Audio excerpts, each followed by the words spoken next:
I had this like friend at her, and I would be like, "Well, this band's kind of heavy, so I wonder if they would like our band." So I would go at all their friends. You get a couple of people like, "Oh, cool, you guys are awesome. You guys sound good," and then the people be like, "You guys suck. This is horrible." Shout out MySpace. If it wasn't for MySpace, Arsonists would probably never be as big as they were. We just kind of rode this wave of some crazy shit that was going on with these up and coming bands and new genre of music. Welcome to the Brutality podcast. My name is Dom, and I just have a few things to shout out before diving into today's episode. First, I wanted to mention that we have a Discord server. If you want to stay up to date with everything podcast related, that is the place to be. But also, if you want to be a part of a community of like-minded people who are looking to just talk about and discover deathcore, whether that be old or new, all that happens over in the Discord server. Also, if you want to help support the show, we now have a Patreon. Some of the perks include early access to episodes, your name in the credits, being the first to know about our upcoming guests, member-only channels in our Discord, and so much more. All of that on Patreon. Also, we have some merch. We have 2 t-shirt designs that we are very excited about. You can go and find those over at indiemerchstore.com. And last but not least, we do these podcast recordings live on Twitch every single Wednesday at 6 p.m. EST. So if you want to be a part of the conversation, if you want to see the unfiltered, unedited versions of these episodes, that is where we do it. So links to all of that down in the description wherever you are watching or listening. That's all I have to plug. Thank you for listening and enjoy this episode.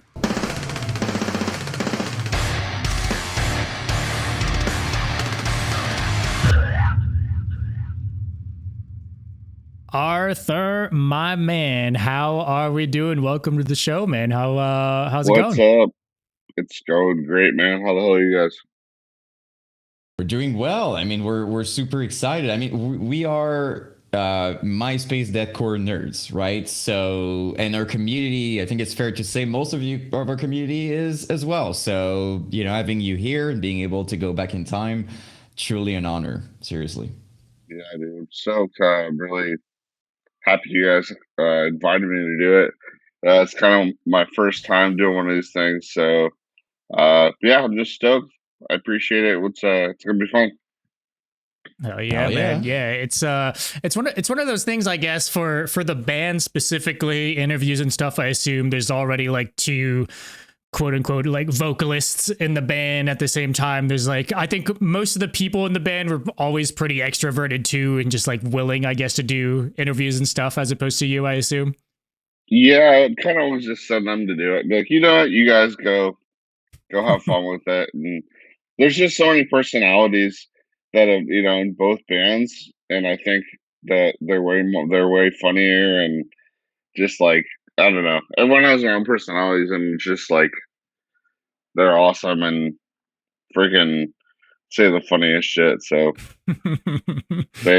I'm sure they're itching to get on after this one. So, but yeah. Yeah, but it makes sense for interviews, and it makes sense to, for maybe a more outgoing person or someone who's like funny and stuff like that. But to be fair, ever since we started this, we had like I think it's fair to say like a lot of still introverted or maybe more calm people. And for that specific setting, just having conversation like that, it's super fun. It's amazing. And it's also cool to hear from people that maybe we didn't hear as much. So there's a lot of value in that. So that's why we're so excited as well. So yeah, definitely.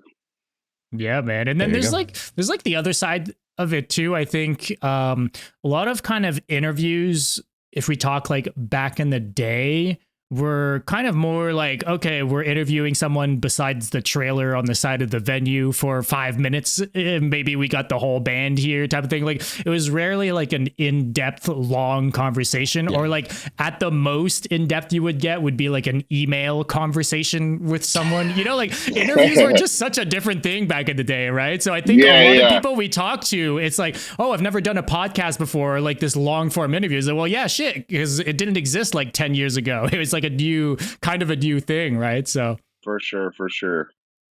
And it Yeah. was really music specific too, right? It was like, most of the time, you know what I mean? Like it Yeah. wasn't like an actual conversation about stuff and it was just like, okay, so you guys are excited about the release. It was more like that. So it's cool to be able to hear how it was, you know, to tour, to do all of these things. It is interesting for people, especially when you're a nerd like us. So Yeah, very structured, like, oh, you're recording, like, you know, what are your plans? yeah. Like, kind of like just the same, like, Yeah, yeah, very structured, not the very much label the label sent the conversation and stuff. questions in, you know. Yeah. Yeah. Like, is Yeah. your next album gonna be heavier? Like, it's yes, much. it will. So, yeah.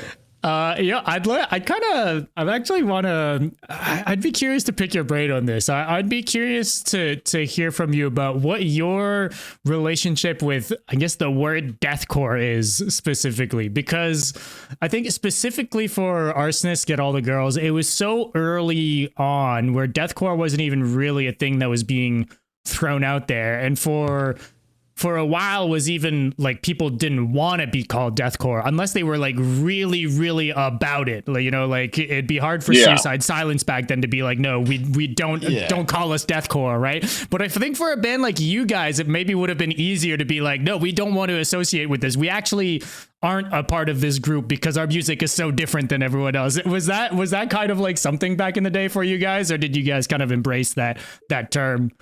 Yeah, I don't know. Like, I don't even know if you would call us like deathcore, really, because we have like deathcore parts, I guess, like some of the breakdowns, but like we're pretty fucking like weird band. You know what I mean? Like, even all our albums are like have a bunch of weird like shit going on. So when people say we were like a deathcore band or something like that, it's just kind of like, yeah, I guess we were like deathcore. We kind of grew up in that era. We ended up playing with a lot of deathcore bands and stuff like that. I'd say, yeah, Suicide Silence definitely set the bar. With that kind of stuff, they definitely were an influence on us because you'd see their lives. Like, I remember just seeing them and seeing their live like show, and it was just like, whoa, this band's fucking crazy. The drummer's playing in a mask, like fucking. It's Yeah. just like the singers going off. It was just like awesome, and just yeah, just the heavy breakdowns and death metal riffs and stuff like that. I guess that you could kind of say that's why we're sort of deathcore. But I don't know. As far as just straightforward deathcore, I never really thought us as that, but we just kind of always played with a lot of deathcore bands. If that makes Did you sense. have did you have kind of like a genre you guys would have? Because I think the problem is it's hard to put you guys in a bucket, period, right? Yeah, it's not like we would sure. have called you a metalcore band either, or even just a straight grindcore band either. You know, it was like an amalgamation of like, you know, a bunch of different things. So it's like, how were people even describing it then, you know? Yeah, grind. We heard grindcore a lot. Metalcore, because like with the keyboards and stuff like that, like some of the older stuff, it was a lot more grindcore, deathcore, I guess you could say. And then like also like kind of more straightforward metalcore, if that makes sense. Yeah, yeah.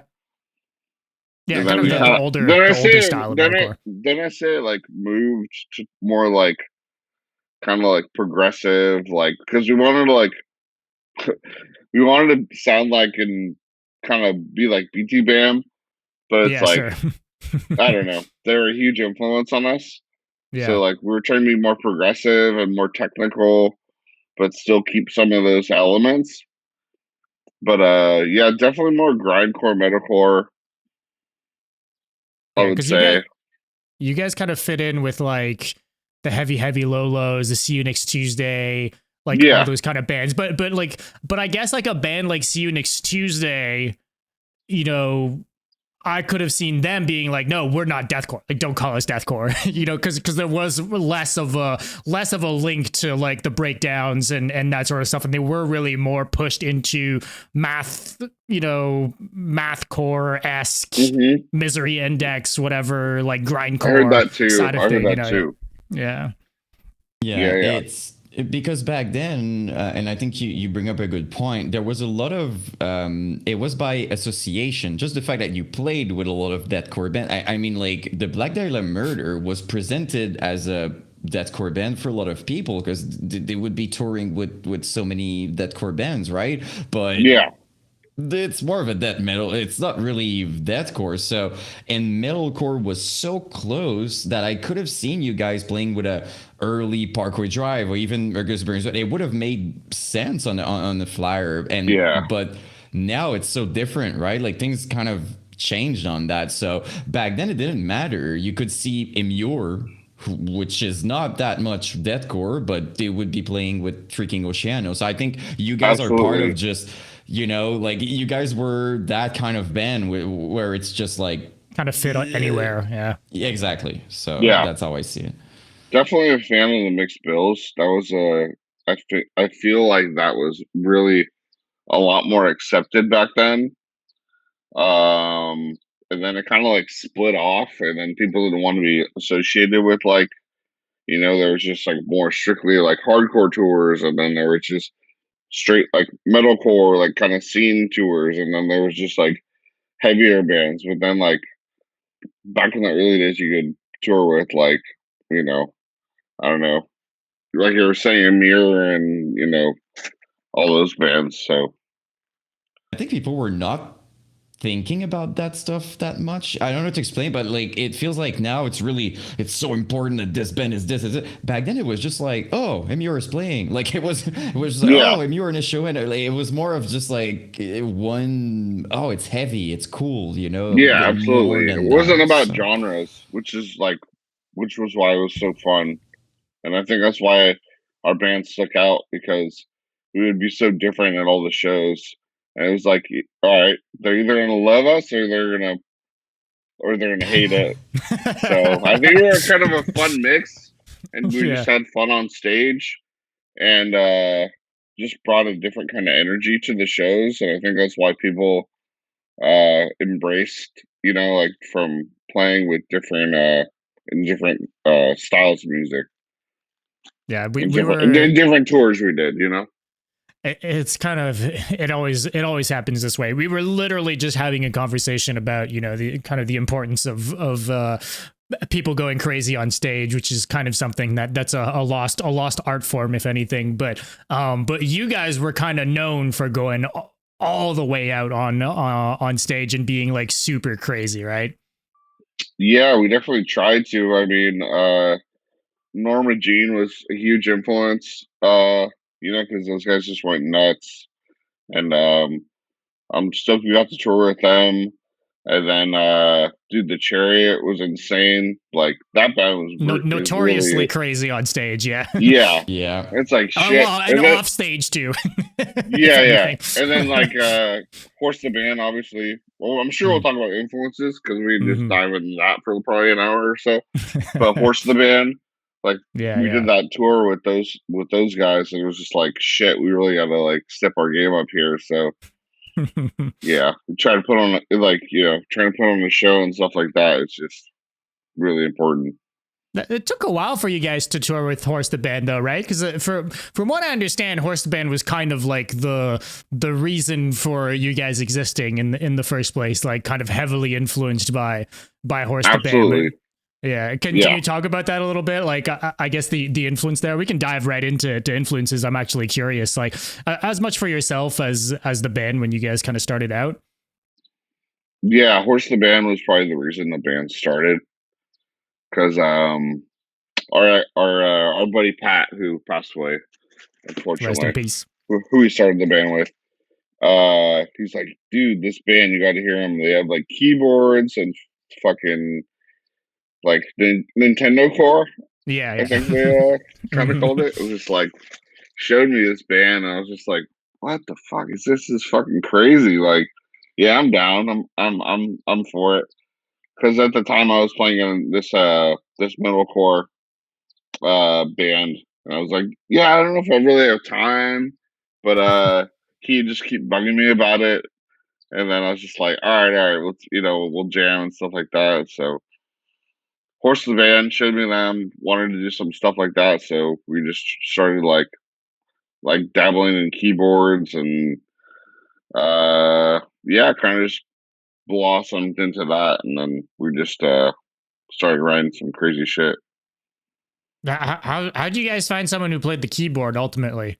Was it someone who didn't know how to play keyboards and then they kind of learned the songs you guys were writing, or like how'd that go? Pretty much. I pretty much just bought a keyboard and like fucked around on it. I was like, oh, this sounds cool. This might work. My cousin actually was like the original keyboardist, and he was in the band for like a short time. And then we had this guy Caleb who joined, who was a lot more like experienced and knew how to play very well. So he wrote some really cool shit. He wrote all the stuff on that demo you heard Okay. for the keyboards, and then I kind of gave my go at it, and then Cameron had a lot of influence. But yeah, we all put in our own like kind of thing with the keyboards as far as that goes with creativity.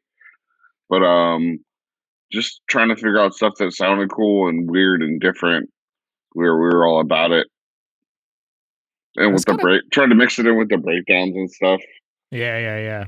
It's funny Like because like I went back no, go and for it. listened to like the hits from the balance of them. There's like a lot of like weird like interlude keyboard things that I had forgotten about. So I was just like, oh shit, I remember like just being in my house writing this and like putting like like, oh, that'd be cool. It's we can have that for like 30 seconds on the album. So it's cool to go back and listen to something after you haven't listened to it in a while. There's like yeah, the keyboards changed a lot throughout the years. Obviously you've had different members chime in and stuff, but it's interesting to hear that it was multiple people in the band writing or pitching ideas for the keyboard parts, because it's so stereotypical to think that like the person who's doing the instrument would be the one writing all the parts for it, right? But it's cool to hear that it was like kind of a mixture of a bunch of people bringing their own thing in. Yeah. I'd say for like the first album, the first two albums, I kind of wrote a lot of the keyboard stuff, I would say. And don't quote me on that because it's been a long time. Yeah. But then yeah, Sean joining for Portals, he wrote a lot of good stuff. So when Sean came into the band, like taking over on the keyboards, that was like huge because I could just focus on guitar shit and not worry about that. And he's by far a way better uh keyboard player and piano player. So like having him write shit was just like, oh man, this is like amazing. So that really helped with Portals and Motherland, and the album after that as well. Hmm. So I was just happy to just write guitar and not worry about that shit. But it was fun, dude. Were you guys writing together in a room for the most part? Like how were you guys writing initially? Yeah. So for all those albums I was a part of, we all get together and just jam. Honestly, just bring in riffs or full songs sometimes, and we would just work through it. And naturally, that's how we would just hammer it out. That's cool, man. That's yeah, I was listening back through the discography in preparation for this, and it really is interesting to see kind of the progression the band took in terms of sounds, like sonically.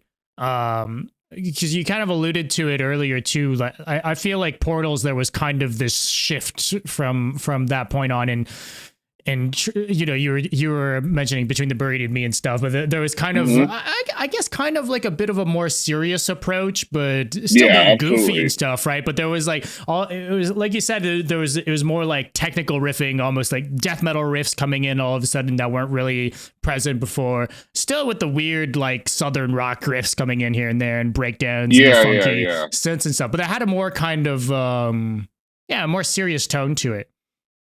Yeah, we definitely tried to get a little more serious.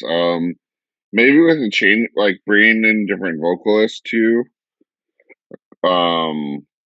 Just like the vibe had to change a little bit. And I don't know. And then like we were writing, and then you're like, I don't know, like it's hard to describe because like you want to keep things fresh, Mm. but like you want to keep the fans happy, and that's probably one of the hardest things about being a musician and being on a label and stuff like that. It's like you get treated as a business too, so it's like, well, I really like playing this kind of stuff, but maybe we need to like step it up and do this, or I don't know. Like influences change over time too. Yeah, personal influences and stuff too. Yeah, for sure. And I think a lot of times it's kind of funny too. You kind of look at who people are touring with, and then it kind of clicks. You're like, oh, they were touring a lot with that band, and it kind of Yeah, makes its way into a part of the DNA of the music because I don't know, you make friends with these people, you end up appreciating the music a lot. You'll listen to it every night, and it's kind of like it kind of seeps into your own stuff, but. yeah, Um, totally.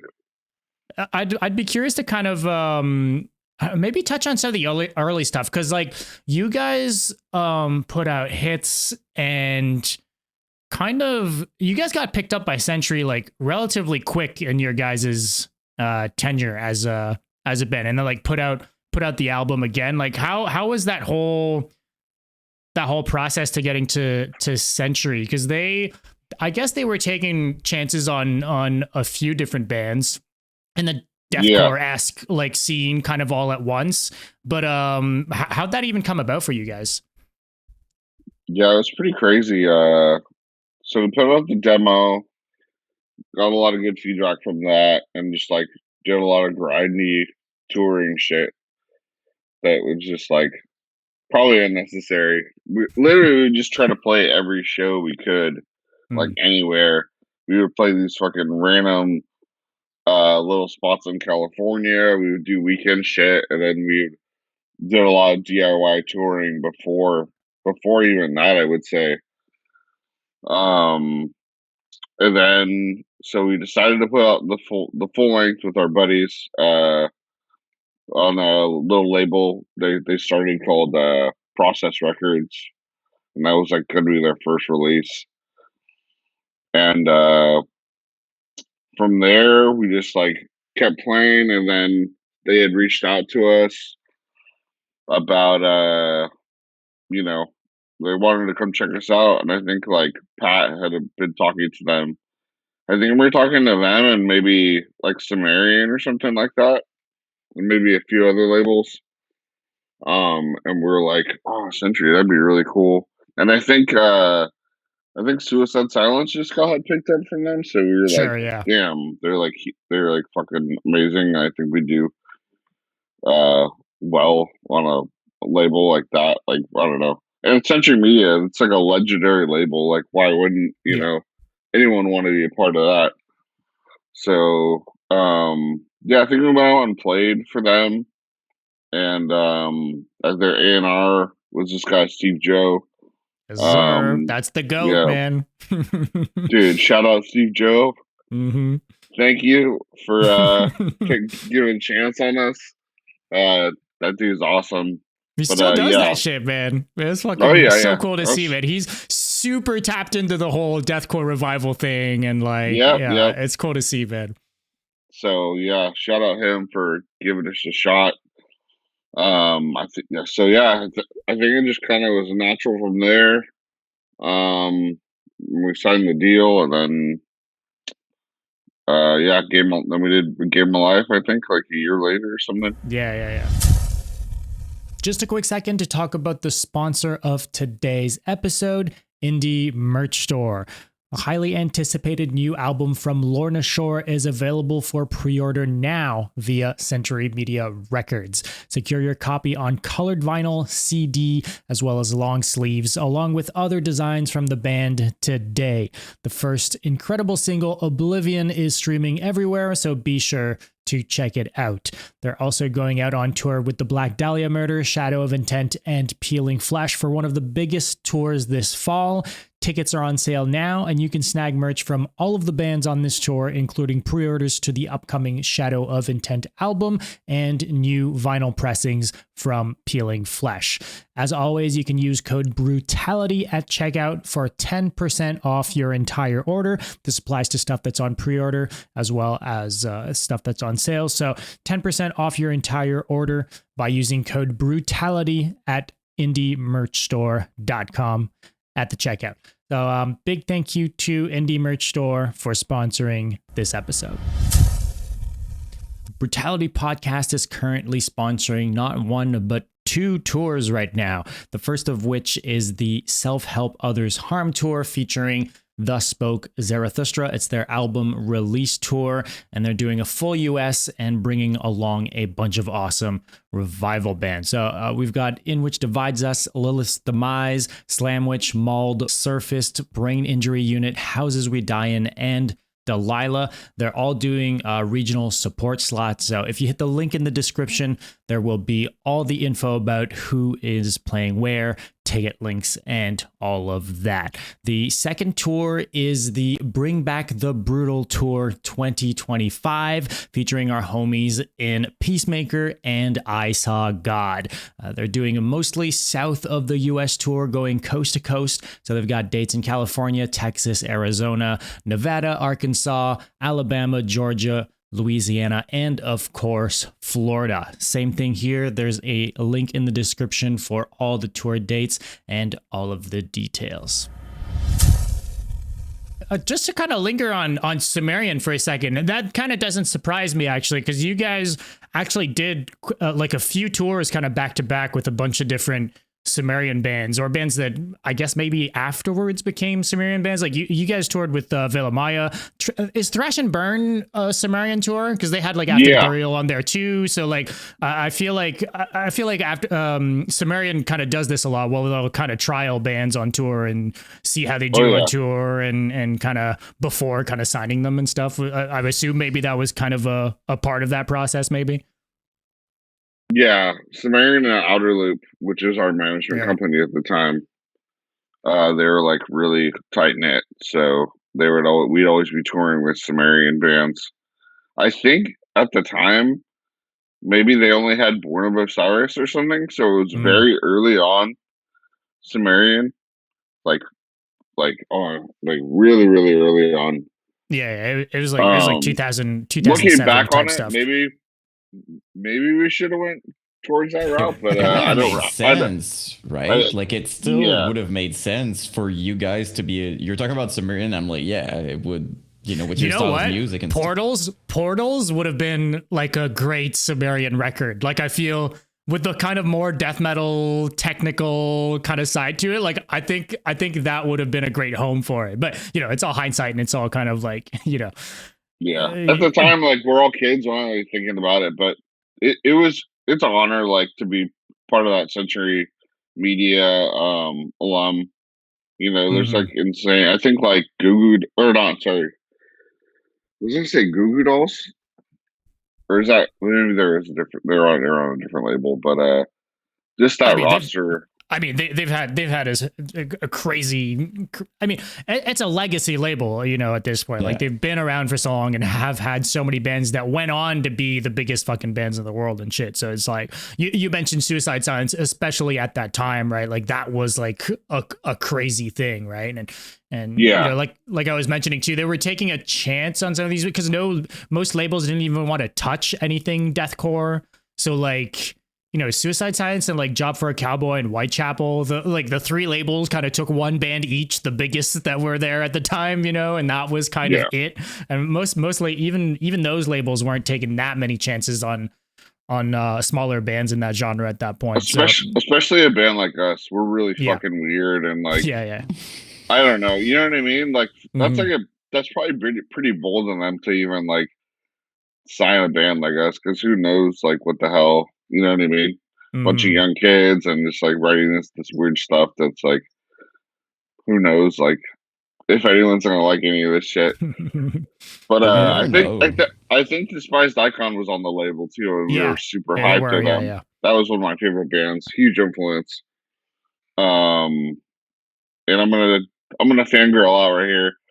I remember Alex from Despised Icon freaking told us that I think he had us, or like I went to his page or something one time, and he had like Scum Over Cupcake on like his profile song or something like Mm. that, and that was just like freaking just like that was just like the craziest shit to me because like I fucking love that band and that was really cool. Full circle thing happening basically, but it's cool to see because like back in the days you say like they take chances, but like I think it's smart for a label to sometimes go with the weird different thing because you never really know, like all the bands that kind of became bigs and stuff, like most of the time they're very unique. They're doing their own thing, or they're weird at first, and then people get it. You know, earlier we talked about Immure, but I fully remember people sometimes you would say you listen to Immure, and they would be like, "What? It's not even metal." Like a lot of people were hating on it, but like Yeah. so so sometimes you never know. So taking a chance like that, it could be your next big thing as well, and you guys became kind of huge back then too. So I Yeah, I think, remember playing a high school gym with them, and it was fucking crazy. It was like in New York or something, of That's all like so places. fitting of Immure to play at a high school gym. I don't yes, know why. Like And I could see it. it works. It yeah, works. it was actually on a tour with Carnifex. I think we Mm. were doing a tour with Carnifex, like one of their first headliners. Shadow Carnifex, love those dudes. Toured with them Yeah. a lot actually. They took us out on one of their first headliners, and those guys are awesome. Really great guys. Nothing but respect for those dudes for grinding it out for so many years, and I don't know how they do it. Like and putting out albums and shit. Like I think that's fucking awesome that they're still fucking killing it. And uh, yeah, it was with Carnifex. Sorry, bringing it back now. Carnifex was on the bill. I think I was on the tour, and I mirror, and I look over, and my buddies. I just remember I don't know if he was in the band at the time, but he was doing our buddy was like fucking just moshing to this band. And I was like, "What band is this?" He's all fucking a mirror, dude. They're so heavy. And I was just like, "Damn, this man has a lot of hype." It was like in like New York too or something, but that Oh was yeah, which cool. is like local for them, so probably Yeah, fucking yeah. I think extra this is what crazy for them there. I think it was like before they blew up too. Like Mm. that what was it? The Goodbye to the Gallows was Yeah, the yeah. first. Yeah, maybe like right before that or something. Hmm. That's kind of crazy, actually. That's kind of like, people wish they had seen that sort of show. Yeah, it's insane. Like some of these bands I saw when they were just playing like these small ass shows or bands we even took out. They're like huge now. I'm like, damn, good for them. It's awesome. Love to see it. Yeah, dude, a band like Carnifex is they never stop touring. Like, like you said Nope. too, I like, yeah, know. they kept putting out music, but like touring, like as much as they do for as long as they have, like they just never have stopped. And that's kind of, yeah, they're dedicated to the grind, man. I don't know, but Yeah, it they've seems been to be paying grinding. off because like right now, obviously deathcore had kind of a lull for a minute, but especially with kind of the style of music that they kind of progressed into over the years before like symphonic deathcore was even a thing, like now they just fit right in as like one of the OGs that are doing a sound that still sounds super cool to the kids today. So it's been Absolutely, cool. It's been cool to see them over the years and kind of their trajectory for sure. absolutely. Yeah. Not only that, but like shout out to Scott, who stills, like I see him supporting people, upcoming artists, upcoming vocalists, or like smaller bands. He's gonna like leave a comment or kind of support people. He doesn't have to do all that stuff like at all. It doesn't owe anything to anyone, but like I see him all the time liking, commenting, and being there. I think it says a lot on him and the spirit of the band in general. I think it's cool. Yeah, definitely. And I think like if you don't support like you know up and coming bands and stuff like that, it's like it's not going to help you at all either if you're just like I don't know, just like hanging out and kind of just like I don't know. I think yeah, like you said, I think it's really cool that he does that. Oh, but I think you have a good, like what you were saying basically is like what's like you're gonna probably tour with those upcoming bands one day and stuff like that. Like there's a new generation. You need the new bands and the new generation coming in and bring different kinds of hype. So if you're just like don't care about anything and you're not tapped in, like I mean, I'm imagining bands 10 years ago being assholes to Lord and Shore because they were the bigger band, and now they kind of regret it. Maybe, dude, that's possible. You know? It's just like, can we be on your tour, Oops. please? Oops. Do you yeah, remember, guys? Do you remember we were friends? yeah. No, you'd be surprised. I mean, I don't know. I played with a lot of bands and toured a lot of bands, and some I lost touch with and try to talk to, and then they don't like talk to you back. You're just like, well, it kind of sucks, but I get it. It's also been a long time. But yeah, no, definitely. And then there's people like Carnifex where I'll hit a friggin' Fred and be like, Fred, what's up, dude? Got a 6 tour coming up, and just like super humble people like that. It's like, it's really cool. Do you have any bands that were like your favorite bands to kind of tour with? Speaking of like getting along with people.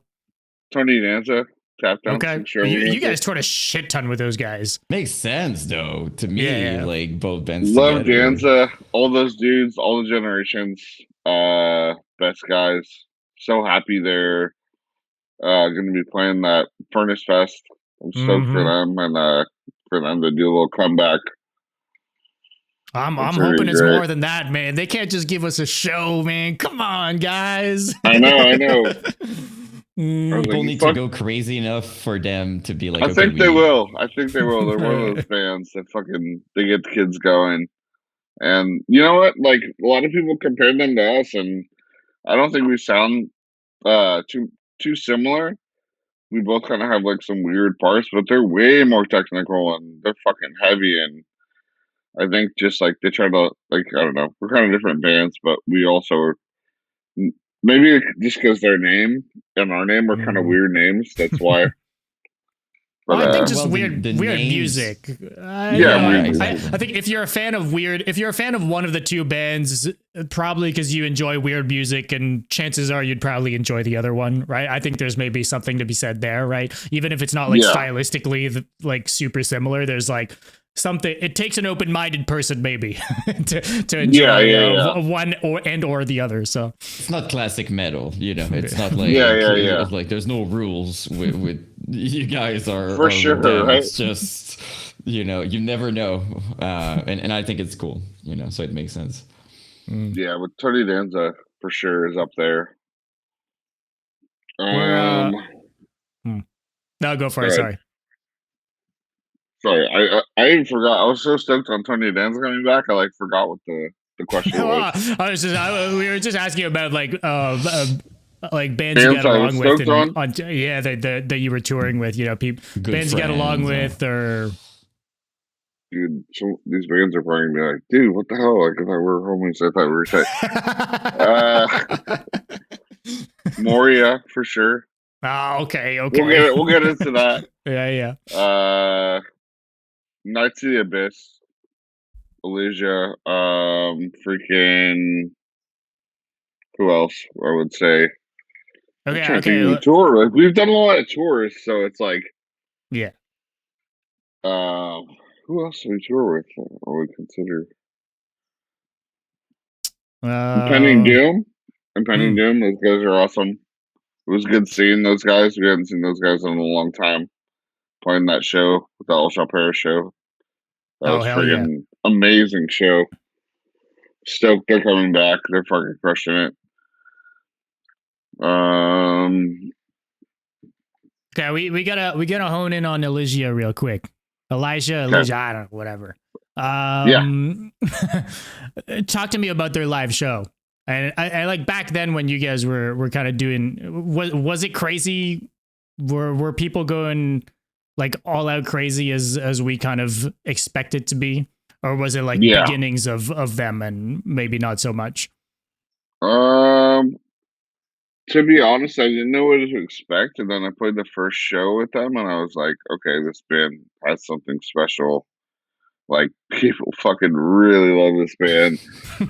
And it kind of blew my mind because I was just like, this is just fucking insane. Like, the sing-alongs Mm-hmm. It's just like I couldn't believe it. It was unreal. Like they just have a whole different energy, and people just lose their fucking minds to that band. So when we did that tour, that was like um probably our best one of our best tours, and then like one of our first tours was like holy shit, like we've never played this many people ever. So shout out to You were them for young too, right? yeah, Like we were all kids. they were younger than us, I think, but we were all super young and just like that tour was kind of more of a not I don't know, I don't want to say underground tour, but like not mainstream at all by any means.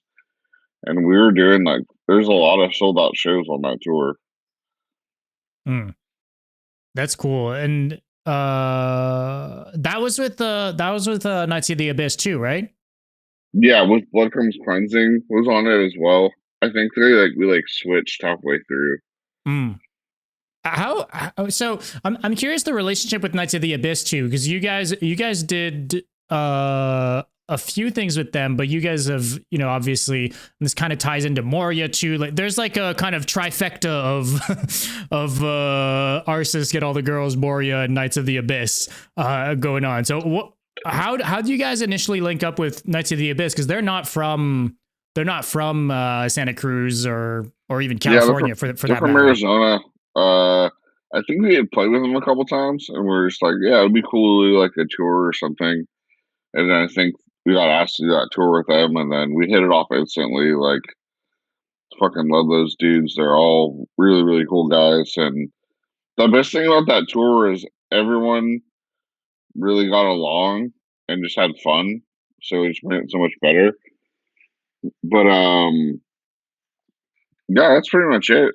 We just like had mutual respect, and we would put some shows together, and then just like we all became really good friends, and just like the Mm. memories we made. Yeah, I imagine it's difficult for you to recall as well because you tour with so many bands. Sometimes it's a big tour and stuff like that. So it's like you become for a lot of times like you become friends pretty quickly or with these people all the time and stuff like that. So you probably had a lot of friends during that Yeah, yeah, during that definitely. era. So there's that. Do you recall, like, because back in the days we had all these crazy, weird venues, right? Like a backyard show or something like that. Like, do you remember, like, maybe the one that stands out or a weird one that you guys did? I think one of the first shows we played with Knights of the Abyss was a backyard show with us, Blood Runs Black. Okay. Ooh. Yeah, it was really crazy. It was so What kind of random. I backyard are think we it looking was at here? Yeah. fuck, dude, like grass, and I had some like makeshift stage. Was it And people were just was it like people were moshing on fenced the out? grass Like and shit. it was like fenced out with houses around it, or was it kind of Oh like a yeah, oh more yeah, just okay? like in the suburbs. We played so many fucking shows like that. It was just so weird, like people's living rooms and stuff. We would just do it all the time. It was like a normal thing. Mm. But yeah, That's yeah, cool though. but yeah, we'd go through Arizona, and I think that we would play some shows like, or we'd cross paths with them, and I think that's just how us and Knights hit it off. But yeah, the that backyard show, I think as Blood Runs Black played, and then Knights and us, and it was just like it was super random, but the show was cool. It was part of it though. It's weird to say now, but it was a part of like it was I remember watching to me in my brain it was normal. I would watch like, oh, they did it's like at someone's house or But something it's such a Cali or like West Coast, south of the U.S. thing. Like I feel we don't have those here. oh no. I've never Yeah. seen a backyard show in fucking Canada. You know, I mean, for one, you can't do it half the year. That's for sure. Yeah, there's that. But then it's just I don't know. That's just kind of just not a thing that happens. I don't know. Maybe our laws are different here on sound and shit like that. Kind of feel bad for some neighbors of some of these videos I keep watching. Oh But yeah, you know, I think Yeah. Arsonist's first show was in my house. Wow. Yeah, I think one of our first shows was at my house. I think we played like 5 songs, like very, very early on. mm, But living room type thing. yeah, living room. My mom, she was like, she would let me do these house shows sometimes, and we would just fucking jam in there, and the fucking neighbors hated it. I think the cops came like all the time, so we have to I like, would guess it because they're in their mind. They're like there's something happening there that's not normal. Like yeah, screaming and absolutely, stuff. It's like from the outside, it's just like because people we tend to forget that because we're in metal, but for someone outside, just screaming music is heavy for them. Like just the fact that someone is screaming, they're like, oh "What yeah, is yeah, that?" yeah, totally. So imagine a level like you guys play. It's like they just don't understand what's happening. They're like, someone is maybe dying at the moment. So Pretty much. we, yeah, that's Hey, cool. W Mom, mom though. though. Yeah. We Yeah, said my the same mom's thing. awesome. Yeah, She's always been very supportive. So we, it's we were cool. jamming in our garage. My neighbors would come over and yell at us all the time. But then, so after that, it was like, all right, we got to get a practice spot. We got a practice spot and all that stuff. So Yeah. It's so cool though, like a parent being able to, kind of distinguish that, like, even if it's maybe not what she's listening to, kind of just like encourage their kids because they see that there's a passion there and there's work into it, and then they're taking it seriously. It's like it's not everybody who can do that, and every time we hear that on the show, I'm like, that's so freaking cool, like yeah, playing at you. definitely. It's awesome. Can make a big difference. So W mom for sure. I want to talk about your guys' relationship with Zach Oren, because did you guys do every single album with him? Uh, let's see. Yeah, I believe so. I think so. That sounds about So right. so what? Different studios. Yeah. Uh, but yeah, he is kind of a legend in the Bay Area. As far as like recording, he's so good at recording and so fast and has an ear for everything. And we're like, I've always loved his the way his drums sound and like the guitar tones he gets. And I had worked with him previously with my other bands, like just like the local bands I was doing, like they were just totally different. Mm-hmm. And we just were like, oh fuck, like we gotta go to Zach. He's gonna make it sound fucking killer. And he's just so efficient and professional. And honestly, he made me a better musician. So shout out Zach for fucking pushing me beyond my limits because he's fucking he's pretty intimidating. You can ask a lot of musicians, like he'll tell you, he's like, no, fuck that. You can play it better. Like, because he could fix it, and he did sometimes, but he'll be like, nah, fuck that. You got it. You can play that better. So like, you'd be like, oh shit, Nick, you really gotta focus and play this part right. So he made me a better musician, and I think he kind of had the sound for Arsonists and knew what we wanted.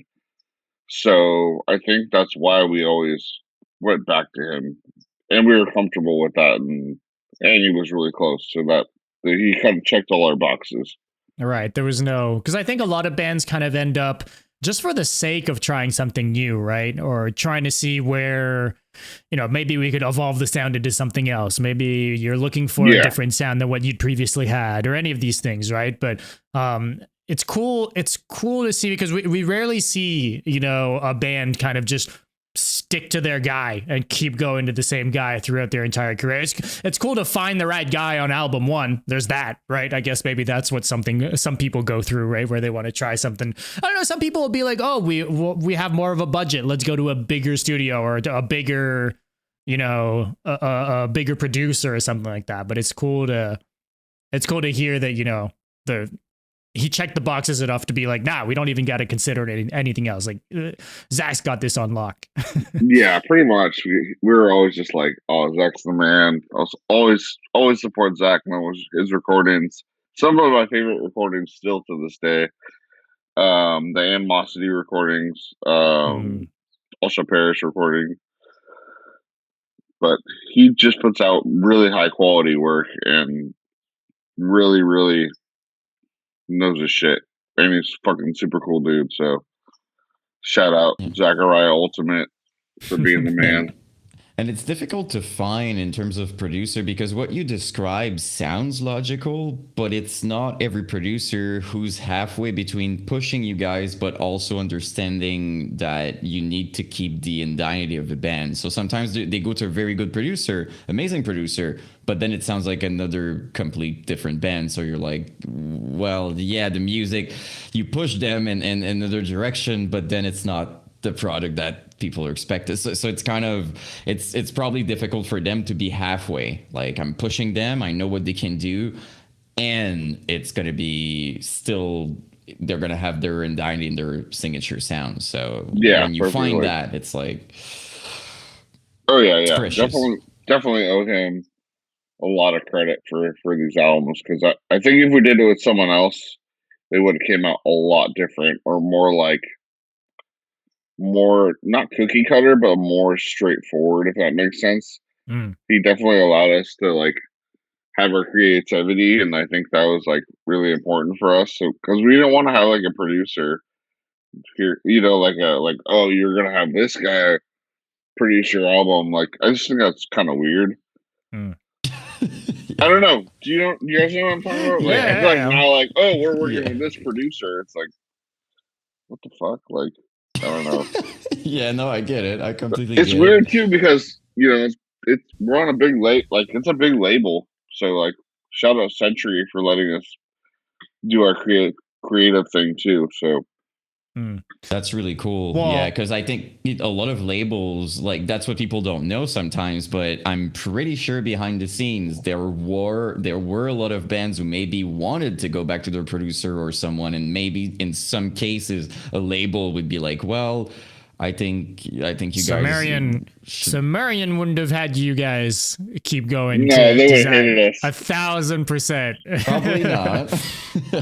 They were super hands on with all of their newer bands, and I remember that even when input on structure and what the sound is and all these things. So absolutely, I remember maybe you guys dodged a bullet if having a producer wasn't your guys' vibe. yeah, it totally could have went a totally different way. So I'm really happy with how everything turned out. So. But shout out to him because your sound is difficult to make because correct me if I'm wrong, but I feel like you guys had elements from like what I call heavy metalcore. I know you guys are not metalcore, but like the way the breakdowns were made, the general rawness in the sound, it reminded me of early, very heavy metalcore. And I feel like it's difficult for a producer to be halfway like death metal, deathcore, metalcore, and still make it sound good. So it's not. I don't think you guys are an easy band to produce by any means. So yeah. There's a challenge there, is what I'm saying too. So. Oh yeah, definitely. And I think he just kind of knew, like, all right, I kind of know what this band wants to do. But then again, that first album, he just like, he probably didn't even know what the fuck was going on, or didn't expect. You know what I mean? Let's help this works. Let's hope this all lines up. Yeah. He's like, you know what? I'm just gonna let the drums do what they're fucking doing here. Yeah. He's like, what? It's like, what the fuck are you guys even trying to do here? Oh, okay. I got it. No, we're good. Well, yeah, insane. But yeah, he always had a good time with it too. I don't know. We probably gave him a couple gray hairs, but he was always a good sport about it too. Like at the end of the day, so it was great here. Especially, I guess, like earlier on too, you guys were still super young as well. So it's like, it must be, I mean, he wasn't super old either at that point, right? Like he wasn't like 20 years older than you guys were. It was kind of. Maybe a few years older than us, I think. Yeah, that's it. No, it's cool. Sorry. It was probably cool for him to see you guys' progression, right? From the recording and the experience that he had and stuff like that. Like, I don't know if you recall certain moments that you kind of maybe saw progression in what you do and stuff. And, oh, okay, you guys are kind of... Yeah. This one or something like that. But he did too. He did too, which I think is interesting, right? Because you can kind of track it through the discography, which is super awesome to see. Yeah, it's insane. Like if you look at his roster of bands he's recorded and everything, is just it's nuts. But I love all his recordings, even like the ones from way back there. Still some of my favorite drum and guitar tones. So Yeah, man. Cool, man. Okay, so let's talk about you guys only flipped the van once? I'm like thinking about it. Dude, I was like, before this, I was like, dude, we have a lot of fucking history. Like, you could, we always joke about it, how we should put out a fucking, like a documentary or something, because the band's been through a lot of shit, and it's just like, you could really, like, it's crazy. Yeah, we flipped it. That was really fucking that scary was on shit. that was on that Horse the Band tour, right? With Norma Jean and Chariot? Yeah. Early on in that one. What the hell I was happened driving. there? I was driving. Oh. So it's your fault.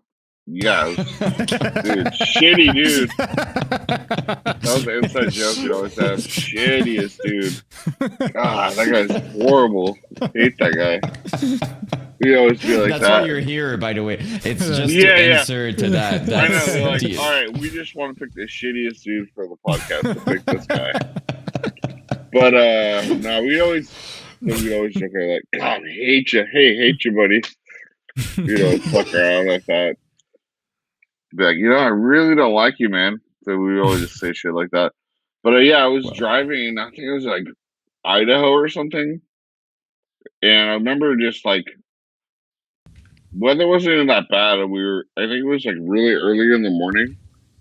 And I was coming down like a little like decline. And then like black ice you can't see, so it's just like fuck.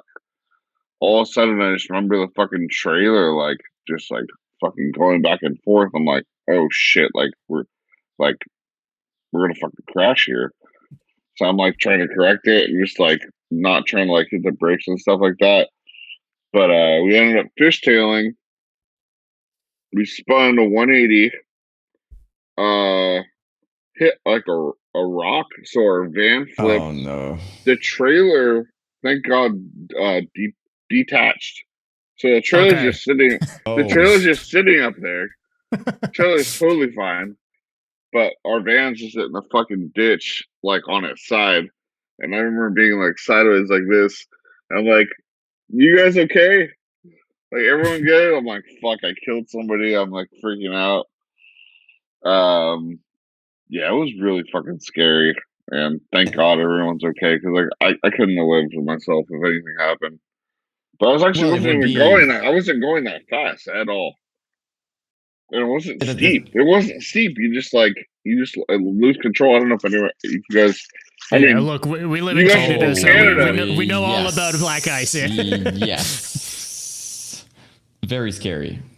Like it's very scary over here, and I understand that maybe you would have felt maybe guilty and stuff like that, but like in this case, it's called an accident. Like if you decide to start going fast for absolutely no reason, just like, oh my God, then it's like you feel guilty because you're like, what have I done? But like unfortunately slipping on black ice, it's just like, shit, like there's only so much you can do. And if you break, sometimes it's worse. Like, and what people don't understand, it's like, it's happening so freaking fast.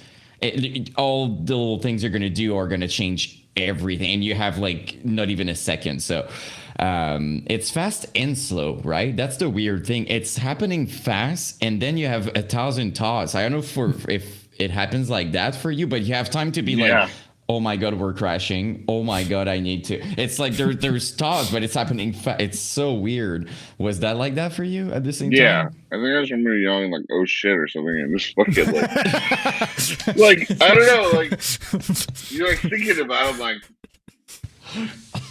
we're doing a crash, like, hey guys, brace yourselves, like. Like, grab a pillow. Like I'm sure there's a couple guys in the fucking bunk sleeping. Yeah.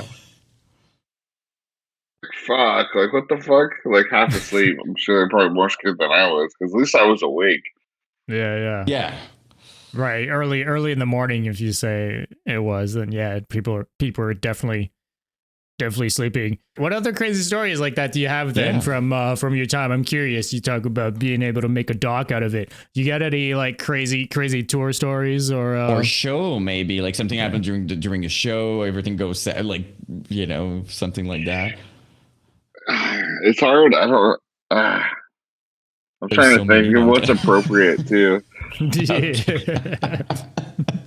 I got detained in Russia. We can talk about that one because it's me and I don't give Let's a fuck do if. it. So it's our last show of the tour in Russia, and we're about to fly home. I'm looking for a fucking bathroom at the airport. There's fucking like they're all. It's weird. I don't know. There's no one in this airport. Like we're like one of the only flights out. I'm like, oh, what the fuck? Where's the bathroom? I'm like, fuck this. I'm gonna go. Like either they're cleaning them or something. I was like, oh, fuck this. I'm gonna go outside and just pee. So like, Mm. there's like it's snowing. It's crazy. I'm like, there's no one around here. I'm gonna go around the building and just take a piss or something. I'm Oh wait, taking a piss. just to be clear, at the airport? Yeah, this is an airport in a Okay. Okay. small town. Okay. Small town, snowing like snow. Not like a snowstorm, but like it's full on like inches of snow. Mm-hmm. At like I don't even know what time uh in the evening it was. Probably like 2 in the morning or something like that. Oh, okay, I was super late. Yeah, Yeah, yeah. But there's literally no one around. In some of these airports in Russia, you literally like there's like just like one terminal, like it was like one terminal, like one, yeah, yeah. you know. So I walked out there. I was like, all right, I'm gonna take a piss really quick. I'm peeing, and then all of a sudden, I finished peeing, and this big fucking Russian dude like comes up behind me and grabs me on the shoulder, and like I'm like, oh fuck, like here we go, our last show tour, like we're fucked here, like I'm gonna like we're gonna be stuck. So he takes me. I'm like, oh shit, like sorry, I'm like I couldn't find a bathroom. The guy doesn't speak any English, so Oh I'm just no. like, oh, this is gonna be bad. So he takes me to a building like across the street or something. I don't know, like some building, and I realized it's like a holding center. And I'm just like, oh shit, like I'm not getting, I'm in trouble here. Mind you, I might have had a Mm-hmm. few drinks. We'll just say Sure. that. Yeah. Yeah. But yeah, so he takes me over there, and I'm just like, fuck, like I might be in trouble here. I sit down. I'm trying to say like, hey, like my band is in there. Like we're leaving soon, like to fly, and like these guys just aren't having it. They're like just like not speaking any English at all. Oh no. So and there's like a couple in there, and they're fucking like arguing with the cops. I'm like, oh okay, I'll just shut up and I'll be quiet and I'll be good, and I'll probably be out of there before they do. And I see them, and then they leave. And I'm like, okay, that's not good. I'm still stuck here. And so I'm still trying to like talk to these guys, and they're not saying a word of English or anything. And then finally, someone, I don't know what happened, but they came over, and the tour manager was like, "Oh, they're talking in Russian or something like that." And then they get me out. Um, and then yeah, it was just like that So was really scary. the tour manager found you finally. Like Yeah, someone from the crew was like, "Oh shit, this guy's this guy's in the holding cell yeah, right now." yeah. I don't know if like they told him or what, but like it was just like, fuck, dude. Like, like, yeah, we had to pay him off. I was like, what? It's like, yeah, we had to pay him off. And like, I guess like the visa like had expired. It was gonna expire because like to tour Russia, you need like a work visa or something, Sure, or sure. you could only be there for X amount of days. So it was expiring or something like that. So we ended up like paying him off. So Mm. I ended up getting out of there, but that was really scary shit. Did you miss your flight, or was that like No, that made you no, miss no, your no, flight? no. We made our flight, Okay. but that The was rest of the literally a dudes lot. must have been like, "Where the fuck is this dude?" Yeah, I don't know if they were too happy about it. Probably weren't happy at all about it. But definitely a good story. Scary Yeah, though. it's like those stories are like it's amazing in terms of like when you talk about it years later, but this is the kind of story that when you're in, it's so horrible. You don't know what's gonna happen. You cannot communicate with these people. Like at least when you can talk and they can tell you this is happening, you're okay. You can, Yeah, even but if they like tell you to shut the fuck up and like, at least you can understand it, yeah, Yeah, you have a chance, but. I know. Yeah, definitely. And like thinking about it now, I'm like, dude, now like they might even like keep me there for like who knows? Like I don't know. You don't even know if Like you're in trouble because so it's it's like weird. Like I don't hear about any bands going over there, so I don't even know how how it is. it's probably rare. Am I crazy? Like it's not something that bands do very Oh, it's often, so I fucking think. huge. Yeah, it's like people who go there, it's for a full Russian tour. Like you could probably Yeah. spend a month there type thing. Like it's just because it's Festivals so fucking and big. Yeah, so it was actually pretty crazy. Like let me just briefly like go into the first Russian tour. So we did a full European tour, and then we did 2 weeks in Russia after Mm. that. And that Russian thing was just the craziest shit like I've ever done in my whole life. Because a lot of it we were on trains pretty much. Like we'd get on Mm. a train for like 12 hours and then travel by train to these like small cities. And we'd be the first American band playing in some of these fucking uh cities. Like war torn cities. It was Oh insane. Like a fuck. deathcore band is the first American band to play in some of the cities. And you know what? Yeah. We might be we might have a record there where we're still the only American band Yeah, for yeah, just maybe. I don't know. I want to know. Shout out to the Russian fans. They're fucking amazing. I love them. Uh, people still, from Russia hit us up and like, oh man, I remember that. Like you guys were fucking insane. Like those fans are crazy. Like they love music, and any band who can get the opportunity to go there, go fucking play out there. just don't pee outside. That's Do not be outside. And yes. At the all the airport, shit, at all least. the shit, Yes. all the shit that's going on out there really is fucking. That sucks. Yeah. And the whole war is horrible. But if you get a chance to go out there and play some music, definitely go do it. But be safe. They must have, yeah, like you say, like you're like a first kind of US band to go there. Like those, fortunately for the bands that do end up going there, for the most part, I feel it's kind of like it's like the once in a lifetime almost opportunity for these people to go out to a metal show, So Yeah, it's kind of habit for those kind of places to be like all out fucking crazy because it's like, wait, this is our one metal show of our one deathcore show of the year type thing, yeah, totally. And like the venues we played were like, fuck, like this is fucking crazy. Play like a war bunker, and like some of the cities you could tell like were just like never the same, and like just like all fucked up. It was really crazy. And then like to go back to the trains thing, like Yeah. so these were like open cabins, so like you would just like all right, you'd be like there would be like normal, and then at nighttime it would like turn into a bed, so you like would be Mm. sleeping or like next to random people and shit. Yeah, It like was in a insane. hostile situation, but but on a On a train, train. a moving Yeah, hostel, but like dude, it with was all your brutal gear because and shit.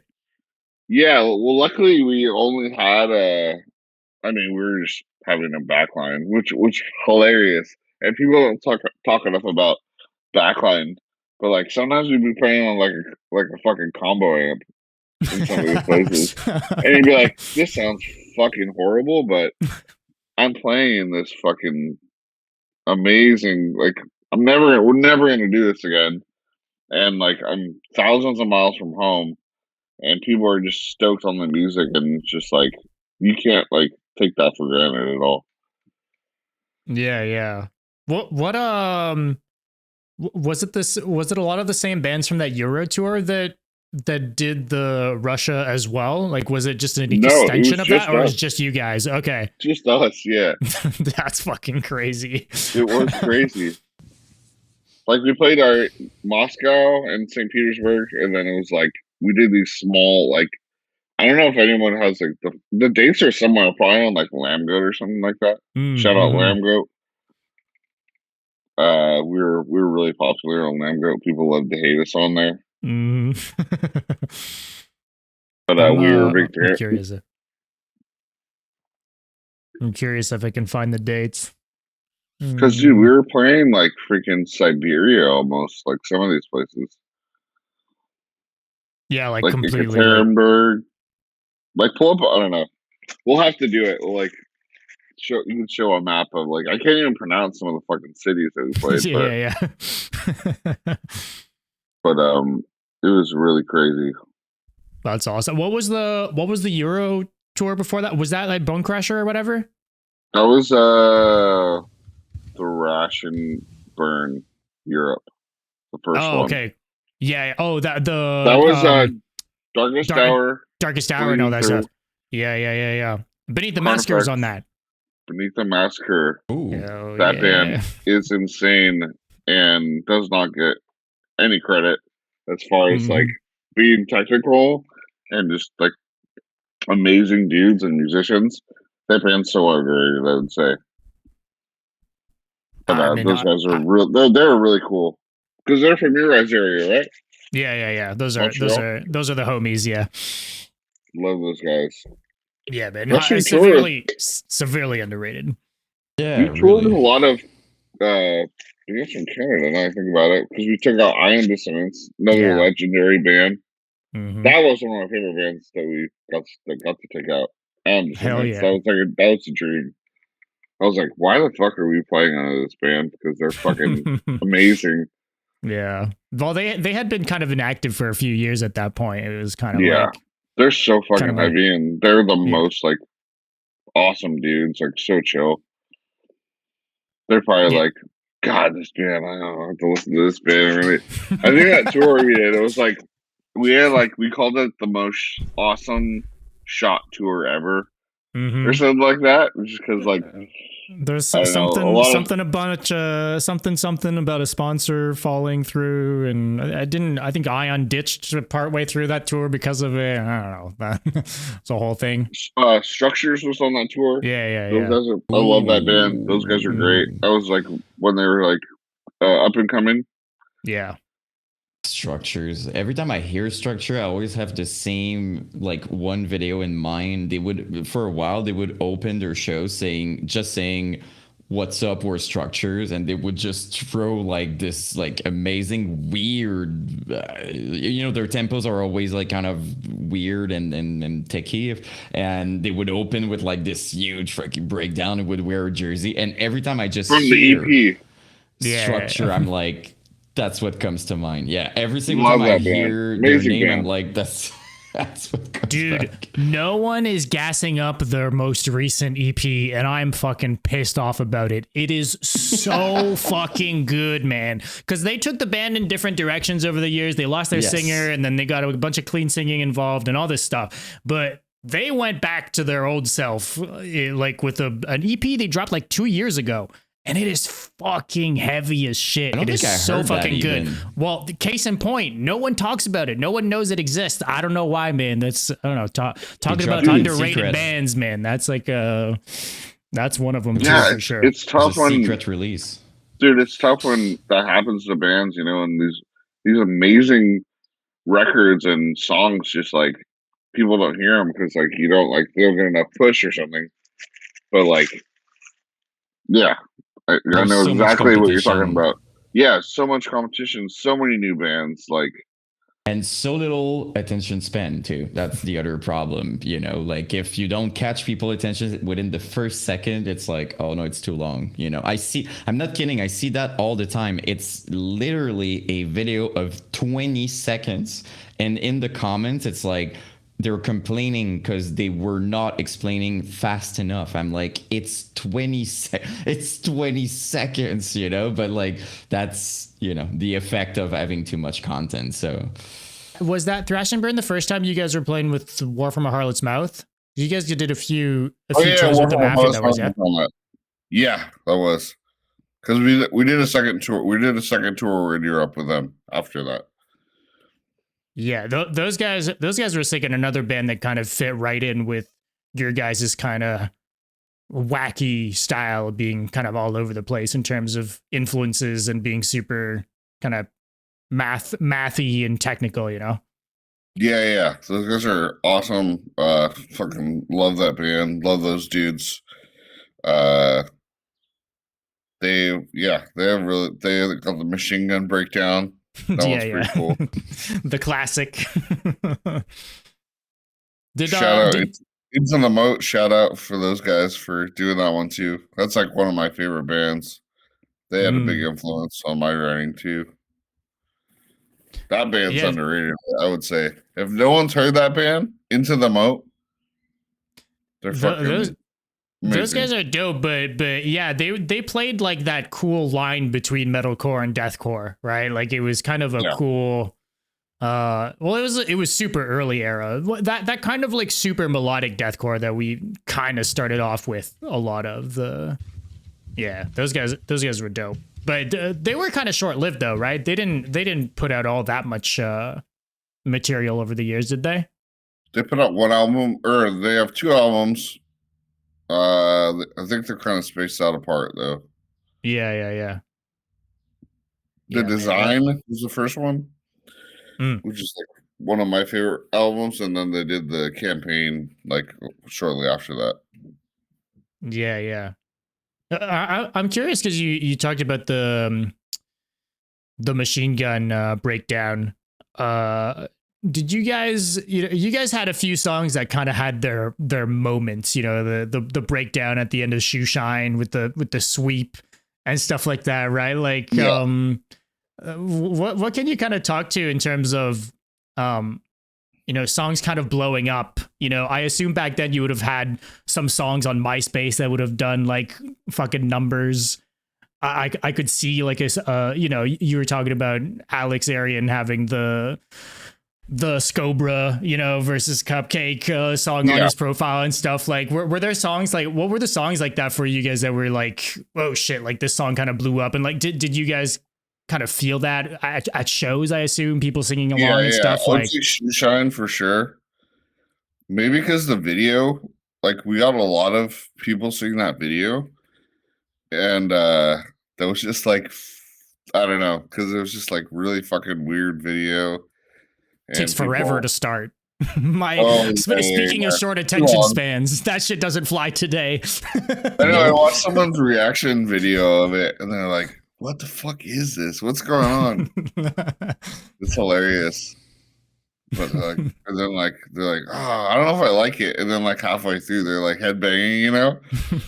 So it's funny. I would say that song for sure. But like when you put out, I don't know, when you put out an album, it's kind of weird what you think people are going to be into and what they're not. But I'd say Shoe Shine was always one of the ones. Um, Claiming Middle Age, just because Mm, that song's so weird. It has like the ska intro kind of yeah, thing, yeah, yeah. and then the really weird off time, and then like the fucking hardcore breakdown in the end. That was always popular. Uh, Game of Life, the sing along, of course. Um, Probably those three got that one. Yeah. For hits on the bow, I would say Cakewalk. City of Angels Yeah. Cakewalk is really popular because it has like that kind of techno breakdown at the end. Mm, I think yes. you can kind of all attribute it to like a specific moment in a song or like almost like a bit. Like, there's like a part that people kind of like latch onto, and that's what kind of makes these songs be more requested or more remembered or whatever, right? Yeah, totally. Do you remember? Do you remember moments where you could visibly see a song was like making the band pick up more steam, or like all of a sudden there's more people at your shows or anything like that, or is it just kind of dependent on bands you were touring with or No, more because stuff like that? dude, social media was a lot different back then. Because like MySpace was pretty much it. There wasn't like a lot of like people filming and stuff. Like YouTube wasn't like what it is now, and people weren't really filming stuff like that. So it's just like not like I'd say it's easier for like to build hype with stuff like that, but it definitely is like a nice tool, I would say, for bands like to catch on, and even just like sing-alongs and stuff. Like you never know uh what people are gonna sing along to. Mm-hmm. Like which parts people are gonna actually gravitate towards. You guys Yeah, are just trying to write cool shit, and pretty much. people latch on to whatever ultimately. Well, I guess you could say like we did like gang vocals, so like Mm-hmm. we're like, oh, okay, We're this gonna try part to we make this want. far, yeah. Yeah. So I guess like that's what you kind of we would do if we do a part we wanted on it, and we've always been a fan of those, so we would Mm-hmm. just do that. Uh, I'm trying to even think of what bands like that we use as far as like we wanted to do that on.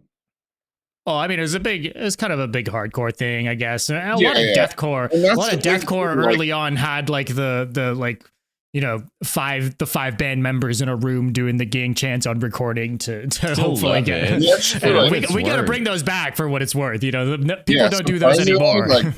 surprisingly, like we like Arsonists is kind of a hardcore band playing deathcore stuff because our stage presence was kind of hardcore at the time.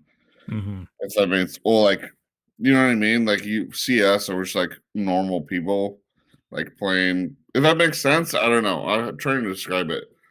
Well, no, I think it makes sense. I think you're kind of also describing a band like Elysia. You know what I mean? Like there were certain bands that you look at them and you're like, you know what I mean? Like you would look at Suicide Silence and it was like the deathcore frontman, the death metal dudes and stuff like that. But there were bands like, for example, like you guys, which you cannot really attribute it. Like it's not, oh, they're this kind of dude. It's just like it's the band and that's their sound. There's no a little bit Yeah, like your music. There's no way to you cannot really classify. It's just yeah, it's them, right? Well, I think yeah, yeah. in contrast to all the scene kids back then, I guess it's Yes. particularly stuck out. I guess a lot of people doing that sort of music kind of had the swoopy hair and all this shit, which I'm sure wasn't your people were guys' thing. expecting that maybe, Yeah. by hearing the music. You know what I mean? Like a lot of Hmm. the bands back then, you would think like Yeah, you should. totally. And I was like, I had this idea. We'll go back to MySpace, I think, because we could talk about that for ever, probably. And like honestly, like if it was, shout out MySpace.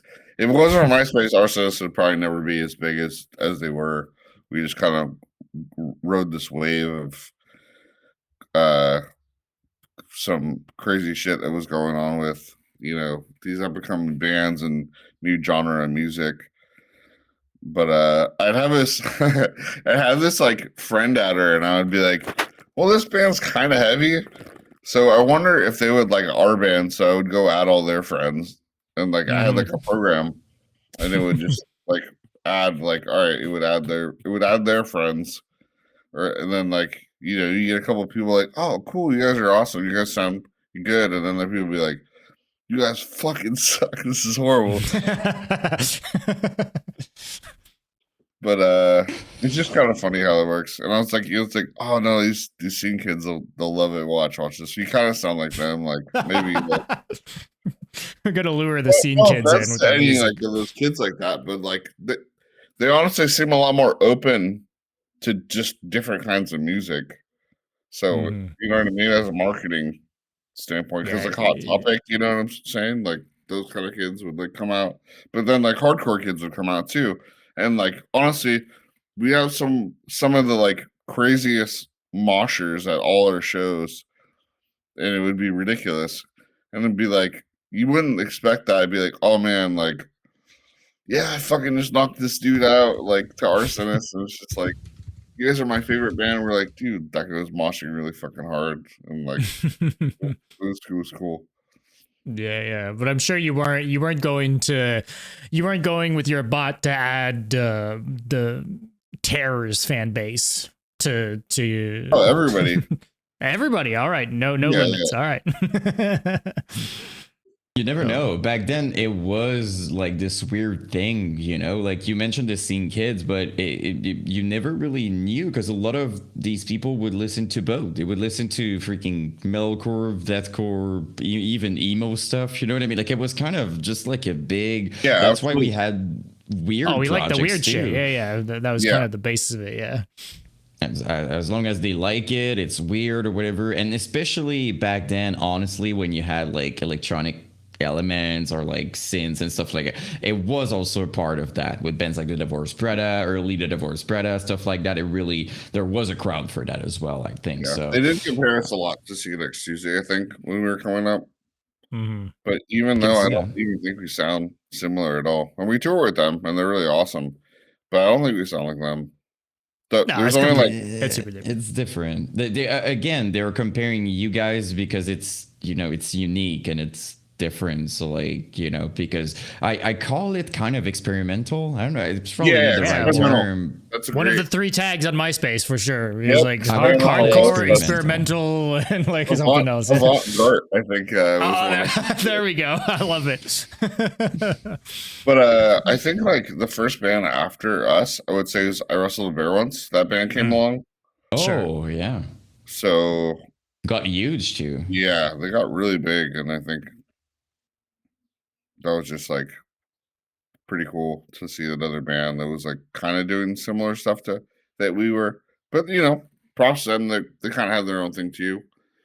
But like a band similar to us that was like doing very well and like did like really big numbers, and then you see like Spirit Box now, and it's like, damn, they were from that band. So like maybe people are like, oh shit, that's how this Spirit Box and Arsonists are connected because she was in this band, you know. Mm-hmm. That's a stretch, but No, But I can see it's kind of I don't want to call it like a same universe thing, but it's still, you know, it's part of the lore type thing. It makes it does make sense, you know, and it's cool to see that. It's always, you know, for a fan, like if you ever love a band or something, usually if you're really a fan of something, you're curious about the other things that happens afterwards, like with one member or what they do or whatever. It's always interesting to see. Speaking for myself, maybe some people don't care, but like I think it's cool, like to see the other project or the other music, or maybe in another setting. How does that artist sound, you know, in another kind of music? It's always cool to see. they keep fucking. totally. I Wrestled the Bear Ones keep teasing a comeback, man. But they've been teasing this thing I for don't like a know year if now. I don't know, man. But I'll be here for it. they just got their plans all bundled up, ready just to Mhm. drop on a certain day. Maybe, Yeah, but maybe. yeah, but still have a huge fan base too, right? Like a lot of people Yeah. still care a lot. So Yeah, it's crazy. It would Like work. I just like I always get pretty humbled of just like how many listeners Arsonist has on Spotify and stuff. It's just like I don't know. I can't believe it. I'm like, wow, it's like that's pretty fucking cool, you know, for a band that was, you know, inactive for a long time. And people even still listen to some of the stuff. So Well, I mean that kind of segues actually. I'd love to kind of talk about the just the reunion as a whole and you getting back Yeah. into the band and all this stuff, because obviously I guess so all that wouldn't really happen, I assume, if nobody gave a shit about it, right? If it was Yeah, like I mean maybe, you know, but I think it's particularly interesting to do it when you know there's at least some sort of a fan base that's there for it. So can you kind of walk us through, I guess, the band coming back and what maybe those conversations were for you coming back to doing Arsonists? yeah, definitely. Our buddy who is a promoter, shout out Joel Cupcake. Mm. He was doing a 20-year show, and we had talked about this idea for like a year or a couple of years now. It's like, well, what if you did like a kind of like original lineup, or we just did like you guys just play like a different like under a different name or something, or like because like I don't know, we'd all the members like you know what I mean. There's been so many member changes and stuff like that, so it's kind of hard to like to say like, oh, okay, well, like who's gonna do what and all this, and then Cameron Yeah. Cameron came up to me and was just like, you know what, we'll just do it, and if we'll see who's in who wants to do it, and then we'll kind of go from there. And if I was like, you know what, fuck it, like what do we like? You know, people could care, and they could not care. It was just something I felt that was right at the time, and it was successful, and I'm glad we did it. And now we're kind of just seeing how things go, pretty much. That show Well, looked fucking packed the fuck out for what it's worth Oh too. yeah, it was sold out. It was really crazy. It was Where was that? beyond Was that my Catalyst? No, that was at the Vets Hall where our upcoming show is going to be. So Okay. yeah, Just a fairly big yeah. room. yeah, it's pretty big size. I think the Catalyst is a little bigger, Hmm. but that room's pretty big too. I was about to say the timing is right. You know what I mean? Like, because I have a channel on the side. I'm doing like documentaries about bands from the MySpace era, and I'm not kidding. Like I think honestly, if it's not every single day, every single week, I've got people asking to know more about you guys or your story or whatever. So what happened with the whole revival thing is people care about the entire scene, you know. So even sometimes the bands we're talking with them and they're like, well, I don't know if people still care, and we're like, they definitely do. Like Yeah, even they smaller bands, I'm sure. Like yes. yeah, even smaller bands, like people are just really really stoked. So I'm always like trying to like have this mastermind of like my old buddies' bands to wink wink, you know who you are, to like, all right, hey, like we're doing this show, like you guys want to play, like, hey, you know, what if we do this show? And some of them like, oh, we're not ready yet, or they're planning something. But I think finally we got through to one of them, which we haven't Yeah. announced yet, but they're a special guest, and I think people are going to be stoked about it. Okay. Yeah, we're getting Okay. all the old bands back together right now. That's the mission right now. Yeah, Knights has been back for a while because Yeah, we did a split, the Moria yeah. split, which I'm super stoked on because that was like something really cool we got to do with Moria. We haven't really even talked about that yet too much, Absolutely. Mm-hmm. but that was a really awesome thing to do because I fucking love those dudes, and that was just something really cool. We were just like, you know what, we should just do like a split, like I don't know, fuck it. Yeah, less of a commitment, I guess, too, because Moria hadn't put out music in fucking forever at that point, right? Yeah, There wasn't. There, we put out an EP called Revenant, like a year before that. oh, okay. This came after it. Okay. Yeah, and then we did the split. Yeah, yeah. But it was So cool. then, while we're talking about like Moria, because you weren't in Moria back in the day, right? No. So how that because is that Moria members have come and gone into Arsonists, get all the girls, and now I you're said doing Moria like a unit. yeah. We're a unit. You got But we Josh always doing do both that. right now. So it's like, so what's the relationship there? What's the how does it kind of intermingle? Well, I just like we've always played shows together, and I've always like so like our old guitarist James was an arsonist.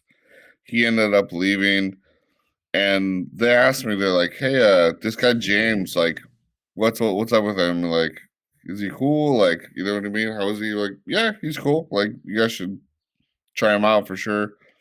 And then he ended up going over there, and it worked out really well. They did that. I think they did that full length. My history, I don't know like their history 100%, so you're gonna have one of those guys on, but that's kind of where it started.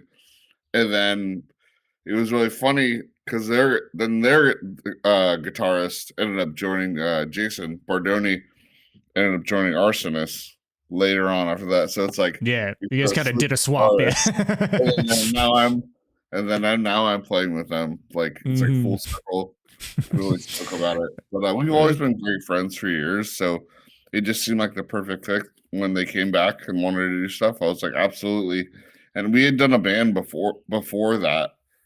Some of the other guys. So it just seemed like, you know, the right thing to do. Well, Treachery's Wake or Strikeout? What are we talking about here?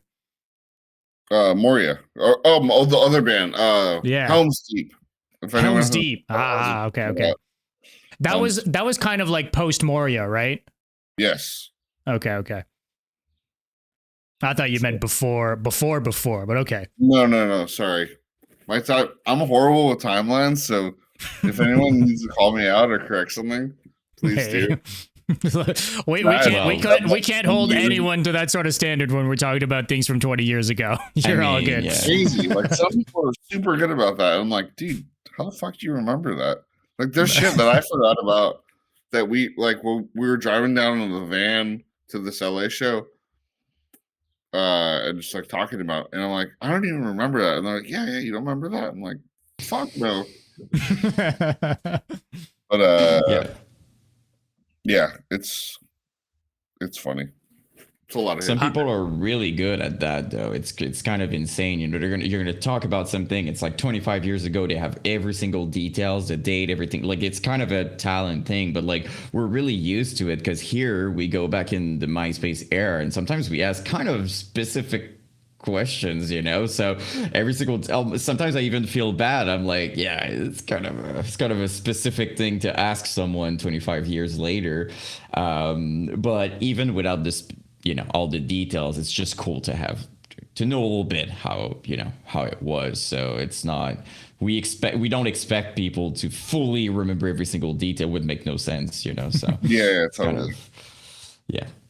There's like rare cases, like we had Evan, who was in I Declare War on last week, and he spent like 3 years documenting his time touring and the band and like cataloging pictures and going back. I was like, okay, this guy might remember specifics a little bit more, but generally speaking, you know, it's not the majority. Yeah. Awesome. Shout out to him for doing that. That's a lot of fucking work.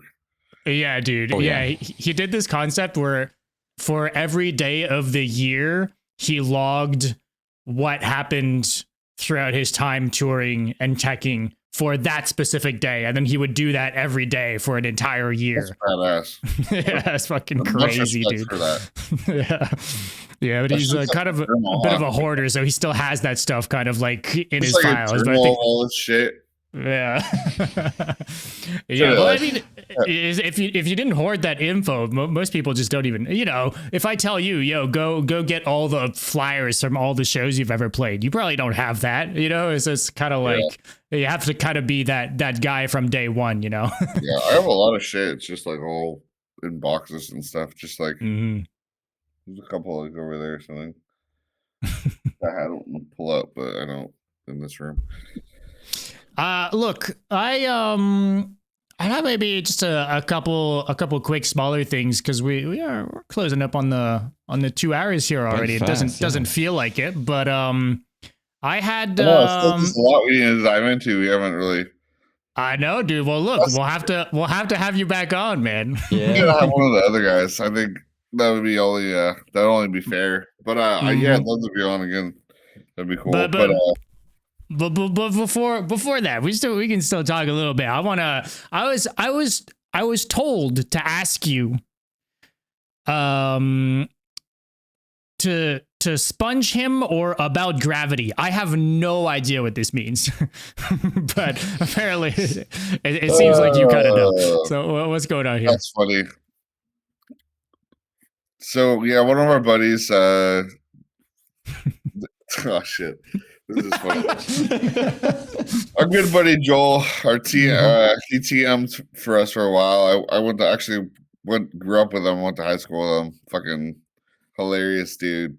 A legend to the Santa Cruz scene, if we're being Huge real character. too, right? He's done so much for our band and Moria and like the scene, and he's just hilarious guy. Like so much personality. That's nothing but great things to say about him. We were driving and getting on the freeway, and they're like, dude, what the fuck is going on? Like, why are you going so slow, man? And I don't fucking know. I look over and he's like, bro, gravity. Like, fucking gravity, bro. Like, we'll pick up a speed eventually. And we're just like, what the fuck are you talking about? Gravity, dude, step on it. We're trying to fucking get somewhere and go to sleep. That's where the gravity thing comes from. And the sponge me thing is just like, I don't even know. We come up with this fucking weird shit. I think I like stuck like plungers on his stomach one time, and then like that like evolved into like I don't know, just some weird shit that you do in like sleep deprived and stuff like that. Those are like the best times, honestly, on tour. And what I miss the most about it is like just being sleep deprived. Those are the best moments. No one talks about it. And you're spending more time in the van than anything else. And you know, it's just like you're sleep deprived. You're just talking about the most random shit, and those are like some of the best times of your life. Yeah, we would have inside jokes that we would say that we would start at the beginning of a tour and would keep saying till the end of a tour.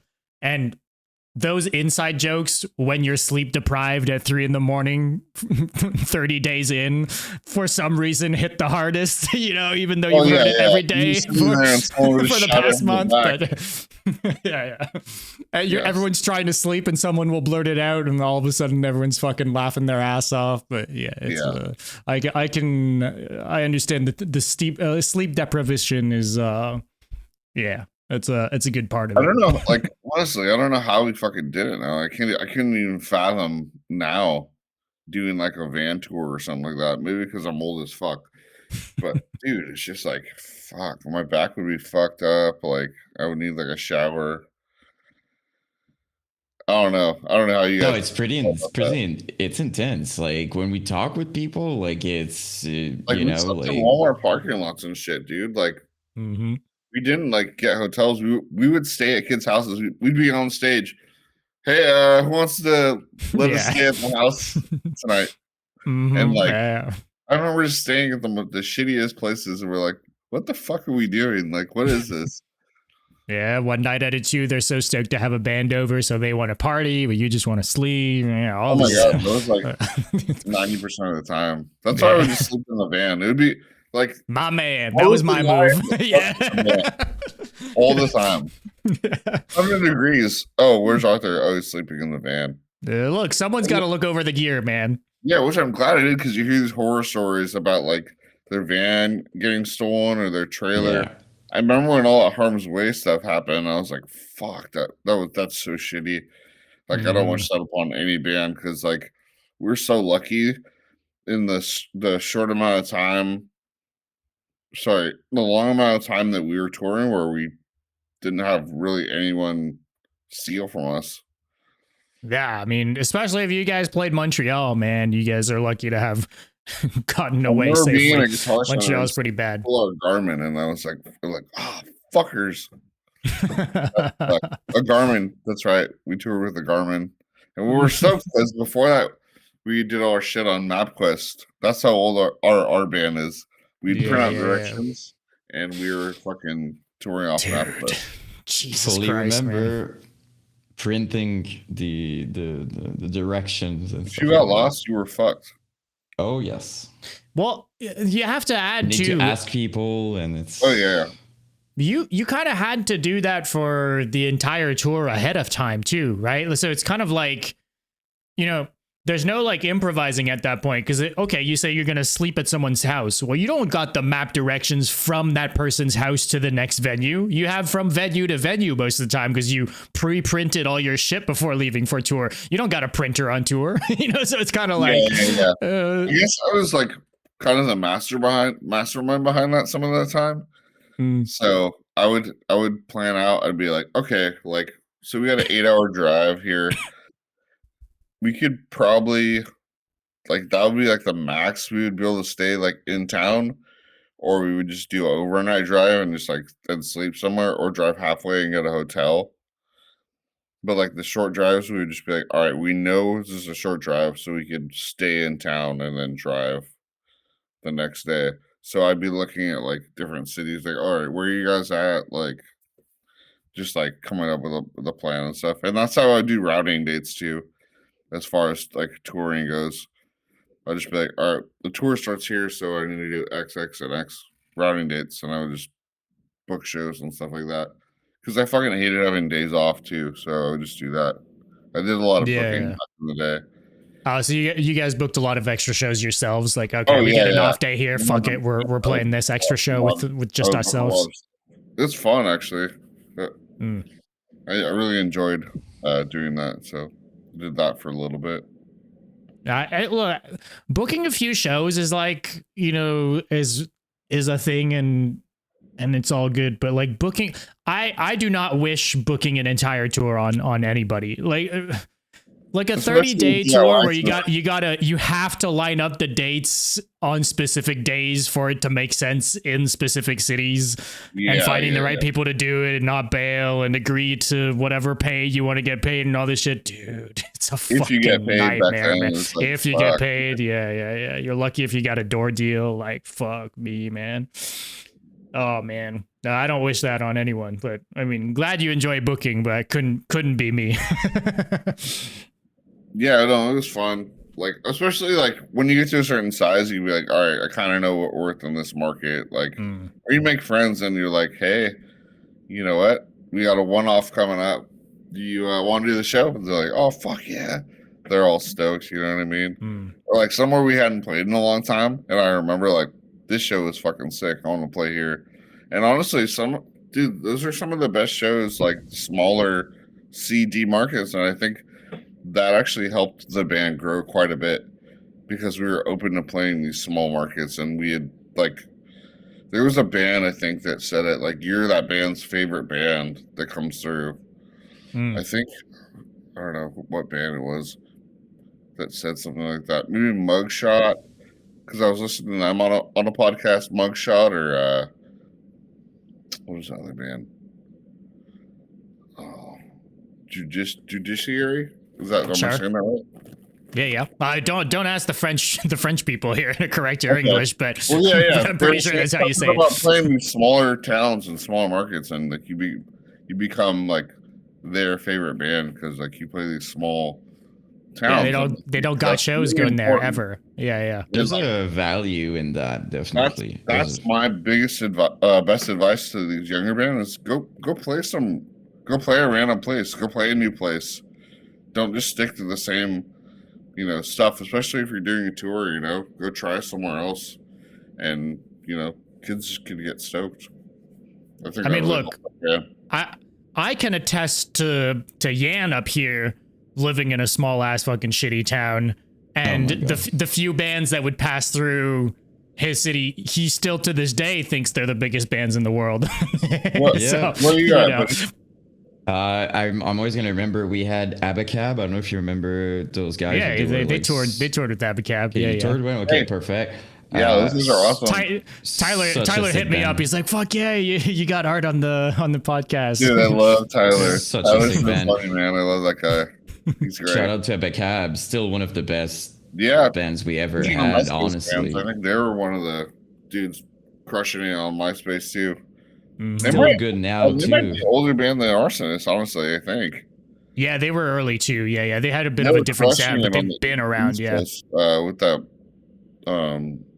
like Virginia kind of scene. I remember. Yeah, exactly. Seeing them when they were really awesome. And that band, another band, Kill Whitney Dead. Hell yeah. Yeah. That's some good East Coast shit right there. Put out Matt, Tribunal Records. Putting out some of my favorite albums too.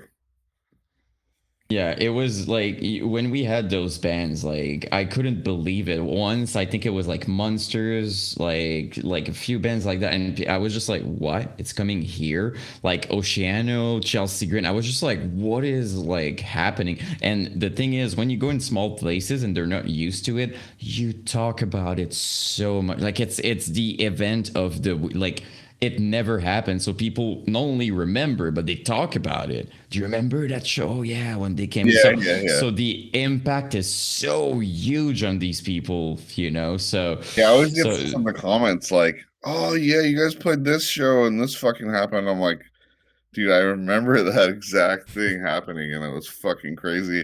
Like, yeah, someone broke a water pipe and the whole venue flooded, and it was like, Oh or no. like someone like, oh yeah, this cop came and, or like the security guard, and there was a huge fight that broke out. But I got to see Arsonists, and they were sick. I was like, oh fuck yeah, that's cool. Yeah, yeah, I love hearing all that stuff. So becomes a moment, right? It becomes a yeah, moment that you share the band, and like it's not. It goes further, in my opinion. It goes for it's beyond the show itself. It becomes more of a it's a moment altogether happening more than just like we're playing for you guys. It's more private. It's kind of a it's the fans feels like they share that with you now. It's a yeah. Like special one of thing. those videos you guys posted. Yeah. That show was in like some fucking like I don't know fucking I think it was like I think it was Wisconsin, Okay. one of those places, like one of these small towns, and it was that was like probably one of the funnest shows that we've ever played. That show That's was a, Is that's And that's a funny thing. Like we have these conversations with bands that played, huge venues and small. And I'm not saying they don't like playing big shows, but every single time you look at those stories and it's always the same thing. Everybody enjoyed those smaller shows with people going crazy. It's like it's a topic that we have often here, and you can see in their faces that they kind of miss that in a way. They're like, yeah, the yeah, that more intimate was. shows are really really fun, and I think like I don't know, you reach a certain level and it's like you almost can't like do that stuff Yeah, anymore. yeah. Hmm. Yeah. Like I don't know, it's really cool that Knock Loose they did like a smaller show or like a in LA, I think, and I was like, dude, Hmm. that's fucking rad that they did that. That's kind of a Yeah. trend in the last like year or two. Actually, there's been quite a few bands there. Blink Some like and massive fucking bands being like, oh fuck it, we're playing. Yeah, Blink playing a fucking Denny's and shit like well, that. you say He's like, that yeah, today. I saw it's a different kind of band, but today I saw that the All American Reject yeah, apparently yeah, yeah. did like A parties backyard and show. like Yeah, yeah. backyard shows and stuff. It's the coolest thing like ever when I see stuff like that. So as you said, it's kind of coming back. Yeah, yeah. Yeah. Maybe. I mean, cool for So watch those 30 out. people I'm that actually could be gonna be there, but playing you guys back out. Yeah. Very exclusive though. That's the very exclusive. That's the I'm gonna that's the thing. yeah, Yeah. we had someone on on the comments of today's post who's like, played with Arsonists in Sarasota on the Captain America is Dead tour. My band opened the show, then some jackass hit a cop or something dumb, and Nuts of That's the what I was Abyss and talking about. I remember Elijah that. couldn't play. Yeah, Was it, canceled the I think it was show. like King Conquer. Do you see that King Conquer? Yeah, sure. Well, he didn't say that in the post, but he Okay, I said think Would that make band sense. played, he, or I yeah. don't know if they.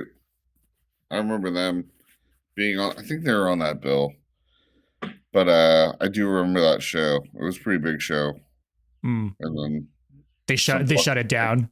Yeah, yeah. We had a lot of shows get shut down. There was a lot of violence on that tour.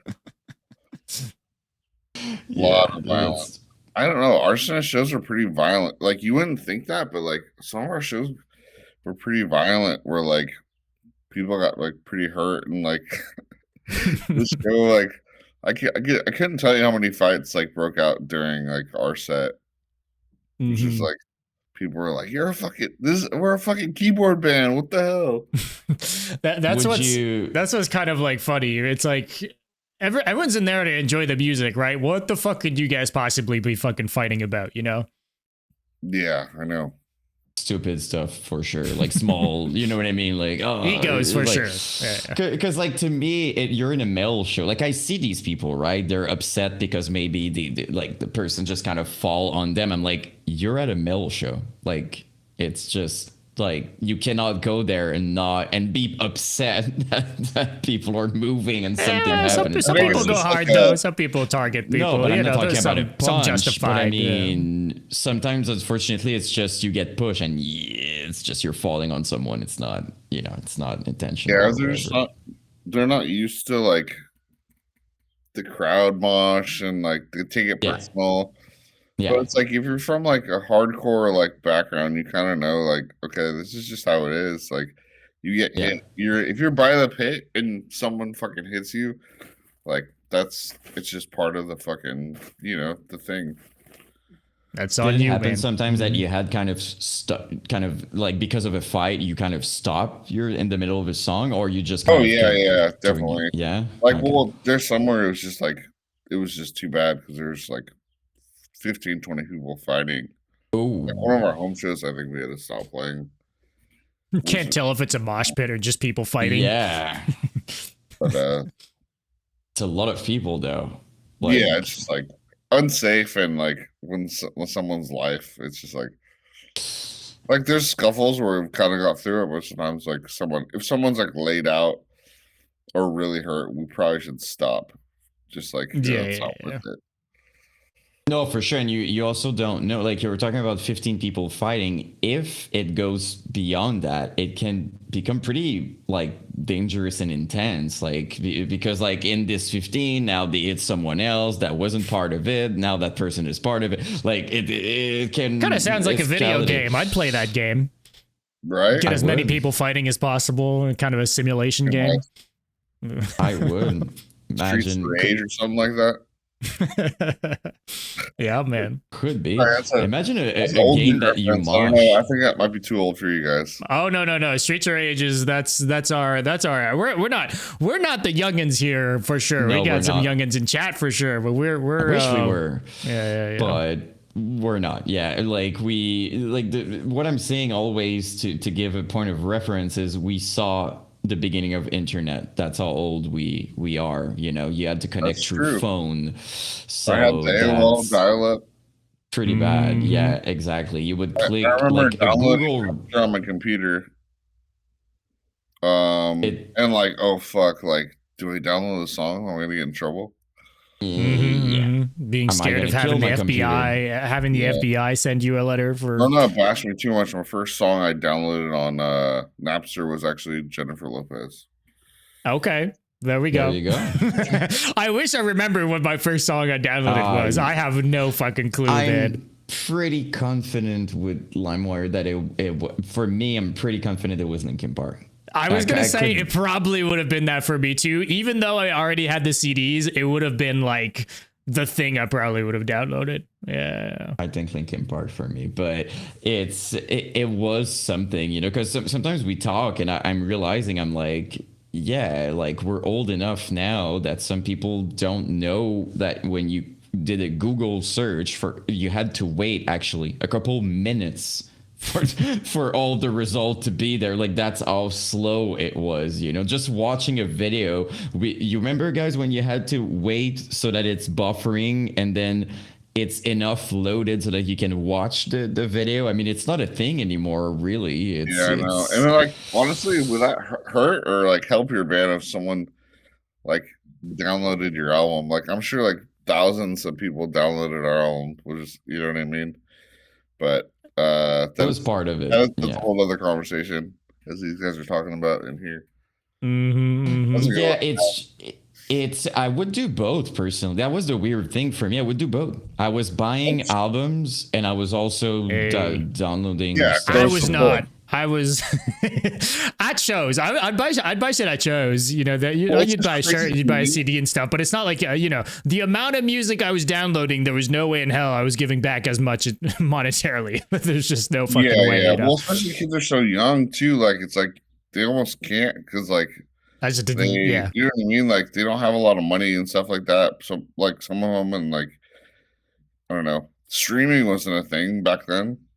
Like No. that's a whole other No, thing that we can talk it's about. Look, we legalized downloading music and not giving any money to the artists. That's what really happened. For being You guys have a real with whole ourselves. other It's thing. on You like us. pay your artists and stuff. Like Canada, Yeah. do you guys like pay your artists like a small portion when they go like play in the U.S. or something like that, or no?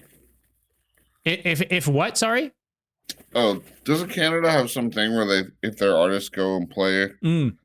in like There- the U.S. where they get paid or like something like that? So there's like, I mean, that's kind of like a niche thing. There's definitely not like something that most bands do, but there are ways of getting grants through the government to be able to. It's kind of like because you're promoting the culture type thing. It's more specific in most cases. It's more specific to Quebec and like promoting French. So I know like Despised Icon specifically would like, you know, they have a French song on their album to get grants out of it, kind of thing. Not saying that's the only reason they would do it, but you know that. That's it. Was it a secret track or was it like, because I can't find that song like anywhere? I feel like The French songs from Despised. I think so. They have one on every album, and it's like a part of the track list. Okay, well, there's one song that's super sick. It's like the end of like on one of the albums, and like I can't find. I mean, their best ender by far is Oval. What's the one where I talk about Putin and stuff like? I don't know about that. I'll be honest. I didn't. No, one was actually just a belly full of poutine. I swear to God. It's a serious thing. There's one where it was like, I don't know. It was It's like everywhere we go, we raise hell or something like that. Do you guys know what I'm talking about? I don't, man. But I'll be honest. I don't never looked into think- the lyrics for Despised Icon. Yeah, that's the thing. That's the thing. That's kind of I've funny. had I a lot know of we their don't albums, know though, that though, the specific poutine thing though. I feel like that would have been a more No, talked about yeah. thing for us to. And now I But, kind of want poutine though. That's the No, problem. yeah, right. Yeah. Now I want yeah, it. I'll see what I'll try to find the song. Well, you probably Google it and find it, but Yeah. that song's fucking sick. Poutine song. Shout out Despised. You know. Yeah, so sick. Legends. Hey, Oh, when's yeah, that so- tour dropping? The what? I said, when is that tour dropping? Aren't they doing a tour? US tour? Yeah, I mean, whenever they got some music coming, they've got clearly some touring ahead of them as well, but we don't know when, I'm man. so excited to Alex, hear new stuff. if you're listening, you need a band in Cali. I guess we're down. There Dude, we can go. you even imagine how people would turn up? I mean, you guys, despite, I mean, it would, yeah, that would be a good show for sure. Super old school. Yeah, dude. I'm looking up this poutine thing. I can't fucking find him. I'm gonna go through the lyrics and find First the time I fucking. hear about it. Yeah. It's Easter egg. we should Yeah. know. We should know. We should know this this kind of lore for sure. I mean, For sure. half my wardrobe is Despised Icon, for Christ's sake. So I owe it to myself to. Dude, And we this love song, poutine too. this song is like I swear it's like it was like the last song on one of the albums. I think it was on In the Arms. Is that album In the Arms? The Ills of Modern Man. Modern Man. Well, the last song is like a Faint in Blue Ornaments. The last song on that album is like, I think, my favorite song of theirs. It is so fucking good. But now if you're telling me that song is about poutine, I'm gonna freak the fuck It's out. like it's like a B-side, I think. Dude, Okay, like an if anyone knows extra the name song. of the song, That would make sense. It would make sense though. That because it would Yeah, make but sense none that of- we don't know about it. Yeah, but sure, but none of their songs are secret. They've like put out a bunch of like, you know, older material re-released and all this stuff. So I don't know. We'll have to figure it out. But dude, thank you so much for doing this, man. This was Yeah. fucking awesome. I feel like we could have talked for another hour and a half, 2 hours. So we're gonna have to do this another time, my man. I know you said maybe some other members and stuff, but I had a great time with you. That's all I'm saying. So no, he definitely. It was awesome. Thank you guys again so much for fucking having me on. It was it's great. I can talk about this stuff fucking forever. There's still so much stuff to dive into. We barely touched the surface with Moria stuff, so yep. You definitely should have one of those guys on, and then I know our singers are itching to get on from Arsonists too. So well, we'll have to do it. That would be great for sure. But it was given because we started by talking about that you don't do these things much and stuff like that. And if I can say, like, all the stories were super interesting, everything you mentioned all the time. Like, I was just like, it was cool for us to hear all those. Yeah, this is an awesome amazing things. Yeah. It was really cool, seriously. So I enjoyed it, and like I'm sure I have a lot of other stuff that'll be like, fuck. That would have really been fun to talk about. yeah. But look, so that's the bane of our existence, though, right? Like, despite us having like long form conversations with people and talking with people for 2 hours, I mean, I've got a list of other things we could have talked about, and you're saying the same thing too. So we're at peace with the fact that we can't get to everything, and that again. Part twos can happen down the line. There'll be some more stuff happening with the band. I'm sure you guys aren't just doing one show and then dipping, and Moria is going to have some more stuff, I'm sure, as well. So, we'll have to reconvene. We'll have to reconvene. But do you have speaking of all that, do you want to talk real quick before letting you go about, I guess, the show you've got coming up that you guys just announced, and anything else you'd want to talk about in terms of what's going on with either band? Moria's we're writing a bunch of stuff right now. I think we're trying to get a little full length action going or something. We want to put new music out, so Moria's been doing that. And just playing shows whenever we can. But I think we want to write some new music. We're really me and Keith have been jamming out. So he's a guitar player. He's really getting the ball rolling with that. He's more of the tech guy, so he helps me out and like getting my ideas, getting me more modernized and like recording the ideas and stuff like that instead of just cool. doing the old school way. But we're trying to write and play shows and stuff. But we'd like to put out a full length, I think, or some new music for Moria for sure. Arsonists, we're just kind of seeing how it goes. But yeah, for now we got this show in Santa Cruz. The date, I don't even September something. Let me pull it up here. September 26th at the Vets Hall. There we go. Moria, Arsonists, That's the Abyss. Right, it's got both bands, yeah. Yeah. Gonna be doing the double set, which is brutal for my back. So take some Advil, ibuprofen. This awesome local band, My Advice is Vanity. The special guest, and then there might be some more tricks up our sleeve down the line. But just living show, not living, but going show to show, not really sure what we're going to be doing. Yeah, you guys are it's just not stressing it, and you'll see what happens. Yeah, it's more fun, and focusing on just the planning out and focusing on that has just been less exhausting. Plus, we all have families and all kinds of other shit going on, so that's kind of where it's at. Yeah, I mean, the plan isn't to go back on tour 8 months out of the year. That's for sure. Oh, definitely. We want to play your backyard. So hit us up. Yeah. Play your backyard. Actually, we got a surprise bar mitzvah we're going to be playing next week. Okay, there we go. I'm just kidding. How was talking about that? We're like, how sick would it be if we played a fucking bar mitzvah? Hey, I mean, it's got to be done. It got to be like the only deathcore band to play a bar mitzvah. Yeah. Yeah. Well, thank you guys so much for having me, and thanks. Looking forward to maybe doing another one. Absolutely, That'd be man. awesome. Yeah, we'll be keeping in touch regardless, and yeah, we'll let you get on with your night. But appreciate you, Todd, man. This was a lot of fun, man. Oh yeah, thank you guys. All Take right, care. peace out, dude. If you made it to the end of this episode, thank you for watching. And hey, while you're here, hit that subscribe or follow button and a review. If you're watching or listening on a podcast platform, it would mean the world and it helps out more than you know. A big thank you as well to all of our supporters over on Patreon and on Twitch.